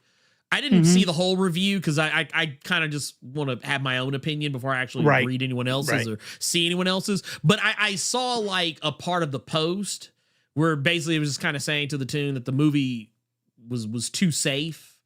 Or maybe it wasn't Black Gay Comic Geek that said it. I saw a bunch of people say that, though. I saw a lot of people say, oh, it's too safe. It's too safe. It doesn't take any chances. Maybe it was Black Gay Comic Geek that said, I don't know. Anyway, but the point of the matter is, no hate towards him. If he felt that way, he felt that way. But yeah, I've seen a lot of people say, oh, it wasn't this, it wasn't that, it didn't do this, it didn't do that. And the thing is, I feel like people are always asking the MCU to do all these wild, wacky, zany, and risky things. And whenever they do, they get mad that they do it, or they just pretend that it never happened. Like, because remember, people used to always say, oh, the MCU has a formula. All their movies are formulaic. They have a formula. Well, the thing is, when they actually started breaking that formula, people started saying that the MCU was mid. Right. Because when they started doing Shang-Chi and the Legend of the Ten Rings, they actually broke the mold. They actually did. They tried to do something different. They tried to That's do how it always is, though. Right? Star Trek. Yeah. They did the same. All the fans did the same exact shit. Yep. Eternals. Eternals changed the game up. They actually tried to have what was effectively a kind of multi-period piece superhero movie with an ensemble cast, a very diverse ensemble cast at that was almost more of an art house film. And people hated that. It's like, okay, well, you can't be pleased. You keep saying, oh, all these movies are the same, but every time they try something different, y'all act like y'all don't want to show up for it. So, I mean, I don't know. I honestly, I've said this a million times. People always talk about how the MCU needs to be saved. Wow. I don't think the MCU needs to be saved. I think the fans need to be saved. They need to be saved from themselves. Or ignored, whichever. But I would actually say too, ignored. Yes. Yeah. So that's a big one right there. Elite says he liked Brave New World almost as much as Winter Soldier. That's huge. So and I'll say this, and I've actually told people this. I've gone on record saying this. If Brave New World is even half as good as Winter Soldier, I'm gonna fucking love it. Yeah, that because Winter Soldier used to be the litmus test for me for a lot of Marvel movies. I'm like, oh, is this Winter Soldier good, or is this or is this Thor: The Dark World? Like that's how like it was like that was the litmus test. It was like Iron Man 2, right? Like Winter Soldier up here. Like, Winter Soldier, Guardians of the Galaxy Volume 1, and it was like all the way at the bottom was like Thor 2, Iron Man 2. I was like, okay, so this is how I know. Back when they were actually good. Yeah, back when the MCU was perfect. It was flawless. Yeah, right. Yeah. It was right.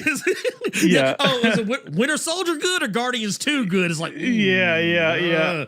But and I even tell people then, like, even then, I still think even the worst Marvel movies are still fun on some level. On some level. Even if I don't love them, I still kind of like them. at the like even just a little bit. Like even Thor: Love and Thunder. I don't love Thor: Love and Thunder, but I do enjoy watching the scenes with Jane Foster because that's my favorite Thor. So it's fucking superheroes. There's a whole arena of different gods. It's like, okay, I mean, it's not the perfect, but it's still superhero 100%. movie. You know, 100%. 100%. But I do want to say this just real quick because I said I was going to show this. This is the last page. So spoiler alert for people who have not read Sam Wilson Captain America #2.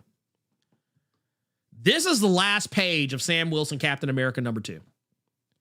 I'm going to zoom in. I'm going to enhance. We're going to enhance. So up here at top says, I told you people this was going to be awesome. And then scroll down. We got Captain America, Sam Wilson. We got the son of Isaiah Bradley, Josiah X, now known as, I think his name is Shadow Soldier now. Okay. We've got the Hispanic Falcon, Joaquin Torres, and I think this is like his, this is Sam Wilson's cousin. Or cousin they're or doing sister. some like community gardening. Is this some mutual aid shit? No, or what? they're slaves. They're farming for they're farming for a private organization that is giving black people and veterans, military veterans, these sky cities. Like have like the helicarriers. Imagine a big ass city that was just floating in the sky. So they're it has captured? a farm on it. Well, yes and no. They actually went voluntarily, but now they're being mind controlled and being led to believe that they're enjoying being on this farm. Oh, wow. Now, here's the thing. Is this image kind of fucked up? Yes, it is. You just made it fucked up, yes. But that's the point. And that's what I was trying to tell some people online. I was like, I said, I don't have a problem with this image. What I have a problem with is when y'all release it. Y'all put this shit out the week that Captain America Brave New World came out. This is an issue that came out this week. Wow. Now, the thing is, I think the story is great. And before anyone starts running saying, oh, man, they let some white guy write this. Okay, Greg Pak is a co-writer on this. It's also co-written by Evan Narcisse, a whole black man. And so the last page on Black History Month is nasty work. Yeah, right, exactly. Dude, I said the same thing. Sir Yuri G. Because we talked about this. We actually talked about this on Threads. I said the same thing. I was like, dude, this shit is nasty work. But here's the thing, though. In a vacuum. I gotta let my dog out. I'll be right back. Oh, yeah, go ahead. In a vacuum, I'm okay with this because this story kind of needs to be told. It's basically a story that is about how privatized companies take advantage of black bodies and black labor. There is a story behind it. And I think it's a story that needs to be told. It's just really shitty timing on when they released it. I don't think this should have been released during Black History Month. They could have at least waited till March 1st to put this out. Is what they should have done. They should have waited till March 1st to put this out, and then I think everything would have been fine. All bets would have been off.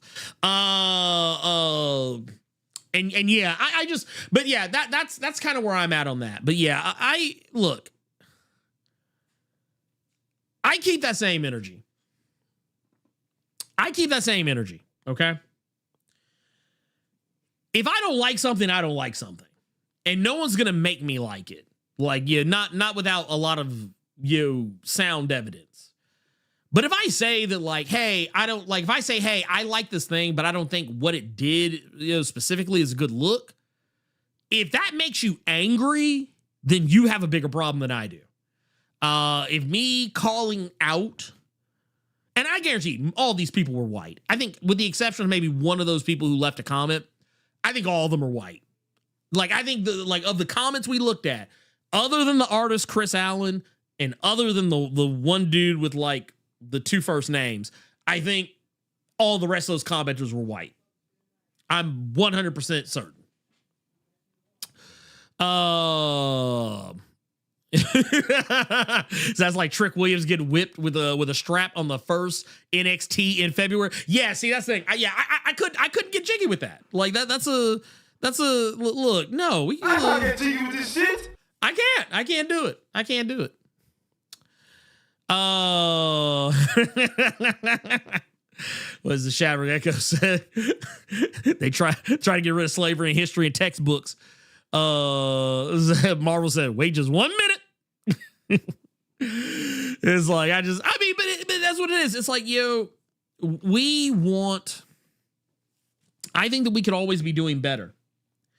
I think we can always be doing better. I think we can always be doing something that's important and calling out the things that need to be called out. And I think it's perfectly fine to see something that maybe it just doesn't look right. You're because I think with the people that are really close to it, I think that, maybe they can't step outside of themselves to see the problem. But I think for us, like, it's like, okay, we can step outside of ourselves. We're not in this business, so we can step a little bit further back, see the problem, analyze the problem, and tell people, hey, this is where the buck should stop. So, and that's my platform. I can do it with my platform, whatever I want.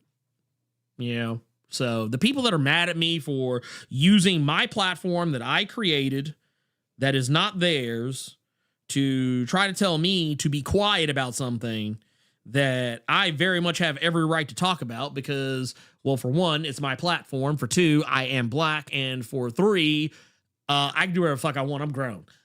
So I think people need, I think people need to, like, if those people, those specific people, I promise you did not watch the whole video. They did not. They didn't even read the comic that I was even talking about. And then some people got mad about the wrong shit. Like, it's like, dude, either way, regardless. Like I said before, argue with your mama, don't argue with me.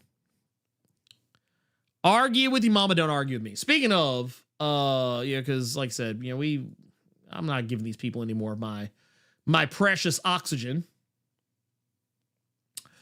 But I will do this because we do actually have a little love over on the Streamlabs side of things. Got one here from Levesto the Samurai, says, just coming in from seeing the new Cap. I thought the movie was good. My man Sam Hands got an upgrade. And yes, I agree. Some fans need to be ignored. Thank you for that. That's over on the Streamlabs side, which, by the way, if you haven't noticed, there's a little comment pinned at the top of the chat pretty much every time we go live. If you want to support the channel, help us out greatly, and you want to make sure that none of that money goes to billionaires like Jeff Bezos or whoever the fuck owns Google, you can hook us up that way, and we appreciate you greatly.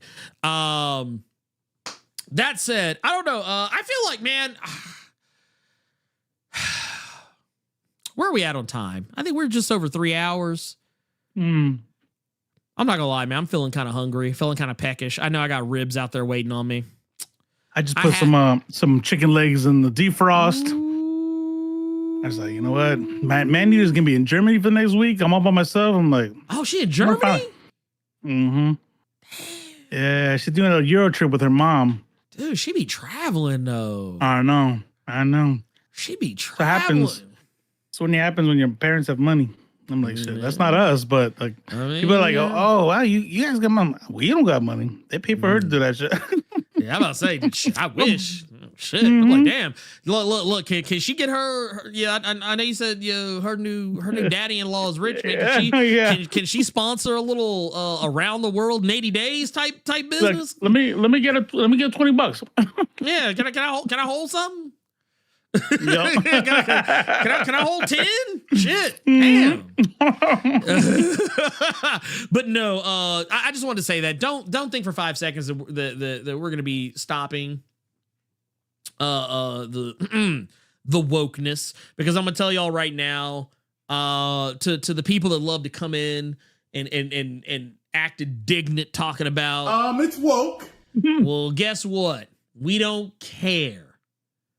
Yeah, we do not care. Matter of fact, here, let Mike Tomlin tell you. We do not care. We do not care. We do not. So, Levester, that is wild.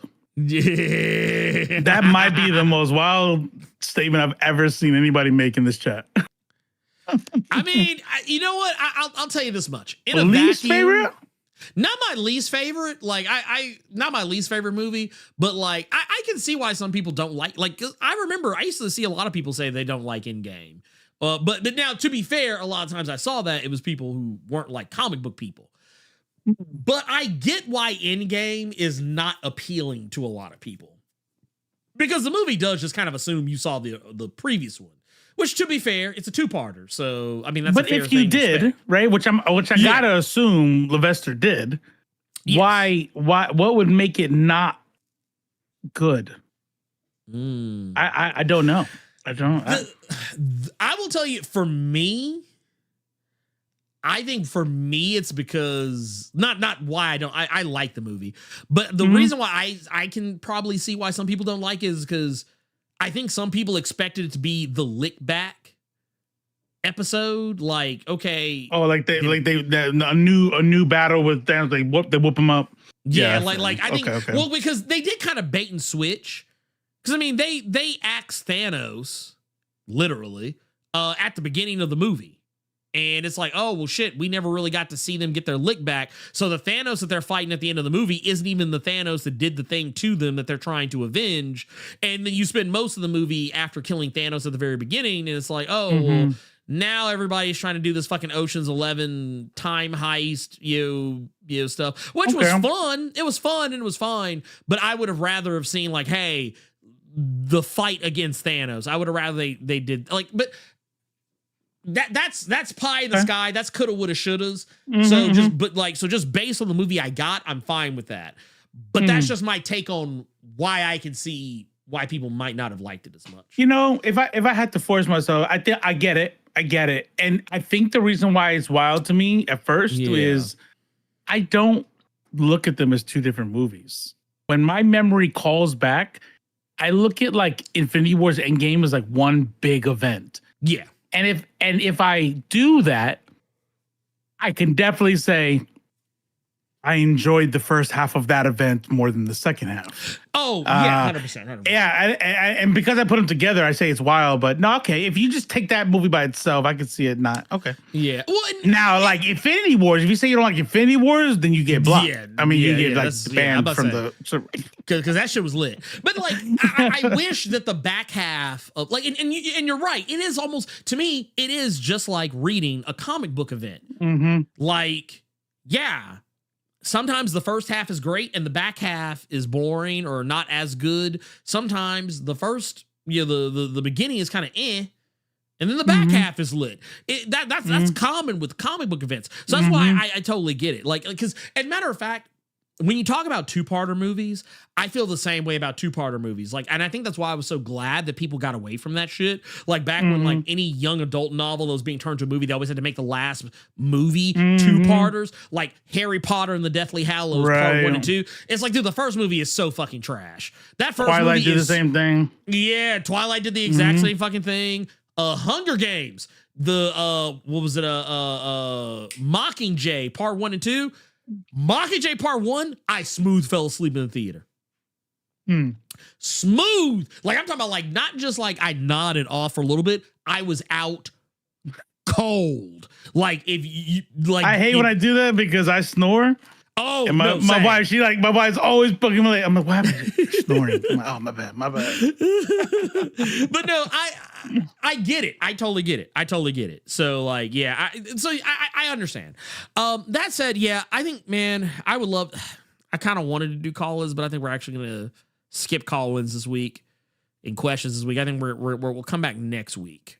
With questions and stuff, and maybe, you know what? Maybe we'll talk a little bit about. I don't really have any topics planned for next week already. I haven't thought about anything, but a part of me does almost kind of want to maybe take a look at some stuff that's been popping off recently. Maybe we can maybe we can dig into some shit. I don't know. We'll figure something out. But yeah, we did hear about Gwen Stacy. We're gonna be talking about that Saturday. That's gonna be Saturday. If y'all ever have any ideas on like Nerds of Culture stuff, yes, we would more than welcome any ideas that you guys hear about. You know what I'm saying? Yeah, I'm gonna say, yeah. You know, for those of you who are in Blerd, you can actually, honestly, if you put them in the Nerds of Culture question section, I'm perfectly fine with that. If you're in the left field, which is the left face server, there's literally a section called Nerds of Culture that you can throw some shit in there. We'll take a look at it. So yeah, we can knock out these questions though if you want. Which ones? Nerds of Culture ones. There's only 2. Okay, bet. All right. Before we get out of here, let's get these last 2 out. Oh, it's doing that thing. Maybe T-Streets? It's T. I don't know. Is it? I know it's Cordoba, but then there's T ... Can you see it? My Discord goes into stream mode and then it doesn't show me names. Okay, yeah, mine does that too sometimes. I got it. Yeah, so it's Tekino 94. Okay. There you go. On the first one. Hey, Nerds of Culture. I don't know if you're fans of the series, but I'm loving the reigniting of love for Marvel vs. Capcom with the collection coming out, and hopefully this means there's a high chance for Marvel vs. Capcom 4. What are some dream characters you would love to see that haven't been included, or returning characters you want? Personally, I think Nightcrawler, Black Cat, and Leon motherfucking Kennedy would be dope. I don't play fighter games like that, but I'll answer your question for Marvel Rivals. I play Marvel Rivals like it's unhealthy. I almost said something to you the other day. It's not good right now. It was noon, and I looked up on Discord, and here's the thing: Discord snitches on you because it's counting down how long you've been playing. It shows me it shows me the ticker of how long you've been because I looked at it said 3 and it was like it had a little colon and it was like 5-4 colon. So I was like, God damn, this motherfucker been on here. I said, God damn, this motherfucker. Nah, I will say this much. A lot of times, I play a lot. So I'm not trying to tap that. I'm not trying to back out. But there are times where I'll just leave it on and I forget it's on and I'll go pass out on the couch or something. If you see something like 10 hours or 11, I probably left it on. But no, I'll sit here smooth 5-6 hours. It was 3 hours. It was 3 hours. Yeah. Oh, 3 is that's light work. Yeah. That was real. No. But it was 3 and continuing. It was 3 going on 4 hours. And it was noon my time. So I was like, God damn, this motherfucker. He got up. I woke up and it went straight to the thing. It went straight to it. I was like, okay. No, oh no, go ahead. I was gonna say, I want something like a Nightcrawler. Okay. A Nightcrawler would be dope. A Silver Surfer would be dope. I want a faster flying character. Yeah. He'd probably have to be squishier. He'd probably be a glass cannon, but I think it would be dope to see a Silver Surfer going around that bitch. I'd love to see that shit. I would like to see a Monica Rambeau in Marvel vs. Capcom. I don't think they never did her. I think they did Carol Danvers Captain Marvel, but they've never done Monica Rambeau to my understanding. I would love to see that. I think that would be cool. And maybe a they don't have an Invisible Woman there? On Marvel vs. Capcom? Yeah. No. Invisible? Oh, yeah. Screwface is an Invisible Woman. Yeah, that's a good one. So yeah, I would love to see that. She's definitely in Rivals. And she's a beast. Robbie Reyes. I'd love to see Robbie Reyes, Ghost Rider. I didn't even think about that. Yeah. Okay, add that for Rivals too. Yeah. Ghost Rider, whichever Ghost Rider. I just want a Ghost Rider. Yeah. The only reason I say Robbie is because I love the car. I was one of those weirdos. Oh man, why is he not on a motorcycle like normal? Then I was like, wait a minute, but it's a Ghost Rider. I was like, Johnny Blaze has ridden shit other than a motorcycle before and made it turn to the thing. Right. So I was like, so it shouldn't matter. But I love the idea of. Especially even for Marvel Rivals, especially if his ultimate was just jumping in the car and just doing donuts and creating a fire, a circle of fire or some shit. That shit would be as a special move, and then the car goes away. Yeah. Like the car comes in and as it comes in and drifts into the donut. Yeah. It just started just knocking motherfuckers around. It's a combo. It's a combo. I would eat that shit up. I would eat that shit up. Darkhawk's another good one. I was actually reading a web of no. It was actually the Spider-Man, not Spider-Man, but the Darkhawk solo series. I was actually reading that earlier because I was doing some curating. I was doing some curating for maybe a potential Tombstone video down the road. I never knew this sooner than later. Yeah, you need to do that sooner than later because they just dropped it, and some motherfuckers Why is everybody tripping out that they just called him Tombstone? Right. It's like I was like, I don't know why. But yeah, I would love to see that. And then what was our other one here? We got this is Qdoba. Oh, Qdoba, yeah. Says greetings to the full-flavored, full-bodied nerds of culture. I like that. He just called us fat. I'm pretty sure he just called us fat. Actually, now I say that, now I have questions. But no, he says, hope you're having a great night or day. I know by the time you both go live, I will be at work as always, letting you know you are one of my trusted news sources that represents a person like myself of color and culture. Here is my hypothetical question. If everyone looked at the world objectively, would there still be room for art? So by objectively, he means if everybody saw the world exactly the same. Oh, yeah. Everybody, no nuance to to the perspective. Everyone just saw it as it is. Right. Exactly the same. I think so. Yeah. I think we would see different kinds of art because I don't know that art is always informed by how you see the world, but I think creativity can come from other things. If I live in an Arctic area, I still might enjoy art of, the Sahara just because I physically can't be there anymore. Right. Or be there at all. I mean, you know what I mean? I think there wouldn't be the kind of art like, what does this speak to you? Well, it speaks to me the same as it speaks to you because in this reality, it's all the same. But I still think there'd be room for creativity. Yes. Yeah, like creativity wouldn't go away. I think criticism would change. Right. Because we would have the same opinion. Change. Right. Yes. Right. And Gavin right here just man, look, Gavin just sliding in. There you go. There's the answer. Right There's there. the answer. Says people would still tell stories or illustrate things, paint things they see, like take photos. Like, yeah, I think the only thing that would just really be hampered is how people perceive it. I don't think the art itself would really go anywhere. People might find different ways to express art, but I definitely think that the art as it is, I don't think that medium would ever go away because it's something it's too ingrained into us as people. It's a part of our evolution. We to not have art means that something else happened to our brain. Yes. Oh, that's what I meant to tell you. Gavin, you have your email on your site. Correct? I know there's gonna be a little bit of delay, but I'm just really more just asking because I was gonna hit you up because I'm no longer on the Blerd app and I do not check DMs on Instagram like ever. So yeah, I'm gonna hit you up a little bit. You gotta get on that Threads. Yeah, dude. Well, the fucked up part is like anyone who actually wanted to DM me on Threads, they gotta like DM me through Instagram. So Instagram, and I'm like, I don't check that shit. I really don't. Like Instagram is literally for one thing and one thing only, and it's nothing nice. It is nothing nice. So it's for link in the bio. That's what it's link for. in the bio. That's what it's for. It's for the link in the bio. And I'm gonna tell you right now, if I don't see the link in the bio, keep scrolling. Yeah, so man, I tell you what, this beautiful, beautiful woman knew exactly what was up, and had a link in the bio, link tree. You click that bitch, and right there in big ass letters.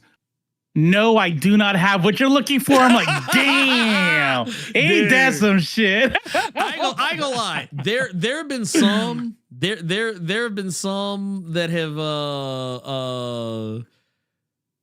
there have been some that have subverted my expectation. Like I've seen some where like I'm like, ooh, she got the link in the bio. It'll be like some free Palestine stuff, right? and I'll be like. It make you feel bad for a second too. Like, I'm like, all right, yeah, I guess you're right. You know what? Fine, I'll click on this link instead. Yeah. Fine. Man. I'll support the. But when they don't have any and they're just Instagram, like there's my next wife is one of those accounts, and I'm like, your account is just so wonderful, and I cannot I cannot for the life of me understand why there's no link in bio. But yeah, I'm just saying link in bio. That's all I'm saying. This is how you know there's no cosmic justice. There's none. There's no cosmic justice whatsoever. But I'll just say this before we get out of here, Gavin. I'm gonna hit you up. Elite. What happened? Oh shit! Elite. You know what? Sit tight, y'all. Sit tight, y'all. 2 minutes. 2 minutes. I actually forgot something. So okay, let's go ahead and do that. Let me find the right video because here it is right here. Bam, got it. But I was gonna say, Gavin, I'm gonna hit you up email for too long because I actually want to bounce something off of you and see what you think and see if I'm on the right track with something. And then other than that, we are going to here. Let me pull this up. All that said, if you see, this is like the one time that it auto plays when I didn't want it to autoplay. I swear to God, dude, I hate it. I hate it here sometimes. So that said, before we get out of here, we're gonna take a look at the Elite X1 Indie Game Recommendation of the Week. Greetings and salutations, nerds, culture fam. It's the Elite X1 back again with another indie game recommendation. This week's indie recommendation is the early access fighting game Hellish Court by Kubo. From the very first trailer of Hellish Court, I was intrigued by what they had on display. I was even more intrigued by the much underutilized concept of the game. That's because it's a historical European martial arts supposed to be like sword fighting game, or HEMA for short, and it takes heavy inspiration from the PlayStation classics Bushido Blade 1 and 2. What this means for anyone not in the know is that, like Bushido Blade, Hellish Court features sword fighting that is based in heavy realism, where one well-placed strike of a weapon can mean the end of the battle. Honestly, I've been waiting for some fighting game to scratch this itch for a long time now. The game features a cast of unique-looking medieval characters with their own weapons, stances, and fighting styles. She done. The game's controls offer 4 different attack buttons of high and low variation, as well as fan attacks and other advanced sword fighting maneuvers. The context of attacks change based on the distance of opponents, and there's even a grab attack that ends with the execution move if it's not counted in time. The game keeps you on your feet by making you constantly aware of your distance to your opponent, as that is a major factor in the strategy of the game. Many strategies will require you to backstep, sidestep, and use your long guard depending on the situation. Hellish Court features an always active block mechanism that is effective as long as you are not pushing any attack button. But make no mistake that this is not a guarantee that every attack will be blocked or parried. And all this combines to make a fighting game experience where you absolutely have to be paying attention to what is going on in front of you at all times. Fights can end instantly or go on for minutes once you've mastered the mechanics. Hellish Court is a fun game to play solo and especially with friends. Even in early access, the game's $20 asking price is not bad at all. And even though there's some $9 now, missing audio bites, and some of the modes seem pretty bare bones right now, the future of this game could be very bright. That's a Burger King. Currently, the game features arcade practice, local versus, work in progress stories, and a VR mode that allows you to fight in first person. All that said, if you're interested, took the hand, took the titty, then you should head on over to this Steam page and wishlist the game. I'd rather just be shot. Because if Hellish Court can finish development strong, it may just become as iconic as its classic PlayStation. If someone cut my dick off, just kill me. It's over. It was done. I would kill myself. I'd be like, I'm out. I'd be like, I'm out. I'm out the game. But no, that was the Elite X1 indie game recommendation of the week. Which man, dude, shout out to Elite. This is actually, I think, the first one. Yeah, this is the first one we've done that's actually his edit. So yeah, this is awesome. And it looks like I'll be spending $10 here in just a moment to pick up Hellish Court. Yeah, definitely. I'm definitely gobbling it. Oh, goddamn. But that's how they do it, man. That's how they do it. You want to make money? Just bring that shit out to some weird price of $11. Yeah. And there's going to be people who are like, fuck it, why not? It's $11. And you're going to get 1,000 freaking downloads of that shit. You just made a bank. Yeah, dude, 100%. Man. Yeah. So that was what y'all were playing in Discord. Okay. So yeah, there you go. So there's already a slick community already building up. Yeah. But so in between playing Rivals, I'll check it out. Look, this is gonna be the one. Like he's like, no, wait, which one? Which like you're gonna be that meme. You're gonna be that meme where there's 2 buttons. Oh yeah. And you're the guy like sweating like, which one? Marvel Rivals or Hellish Court? Marvel Rivals. And then your video to edit's like, what? Dude, no, hello? This will be my shit. Like, yeah. like, hey, so you got my video yet or what? Like, yeah. I'm working it right now. Yeah. You know, Discord says you're on Rivals right now, right? Oh no, I just left it on. Shit, I forgot. It's on in the background. Oh shit! Hold me, hurry up and get this together. Yeah, like, but no, I gotta get off this. In all seriousness, though, Robo does leave his games on because every time when we were on Hunt Showdown heavy, I remember I'd come back and be like, "Damn, is he on Hunt?" Yeah. Wait, no, he said 8 o'clock in the morning. I'm like, nah, I left that shit on back. I'm like, he just said he was going to the store. Like, oh right. Like, is he playing? I guess I don't know, man. But no, but yeah, that's all. I think that's the show right there, y'all. Hey, yeah. Galen from Hero Mode Podcast. By the way, go check out the Hero Mode Podcast. He's one of the, he's a cool dude. Go check him out. And yeah, I got nothing else, man. I got nothing else. I'm probably gonna go. Let's see, what time is it right now for me? It is. It actually didn't do that time. It's 9:31 for me. So yeah, I'm gonna go eat me some ribs. Watch me. Well, I can't watch Severance. I have to watch it with the wife. So same. And mine's in freaking Europe. I can't watch Severance or Common Side Effect, whatever that show's called. Oh, because she's watching it too? Yeah. Dang. I guess all I can do is play more Rivals. He's like, well, I guess Marvel Rivals is back on the menu. Actually, I started watching this Korean show from 2022 called Bargain. I've actually been enjoying it. So it's in the thing, but I'm caught up on Invincible. Yeah. Oh yeah, I need to finish. I actually need to finish the episode of Invincible that came out because I had to get up and go do a bunch of shit. Right, Gavin? Telling you. But yeah. Yeah, dude, that honestly disrespectful. That's war crimes. That's war crimes. That's war crimes. That's okay though, because we got Trump back, and soon she's not gonna be. It's gonna be illegal to do that. Yeah, she will have to honor. She'll have to honor her husband, and she won't even be able to ask. She can't even no fault divorce it. She won't even be able to no fault divorce. It's a new era.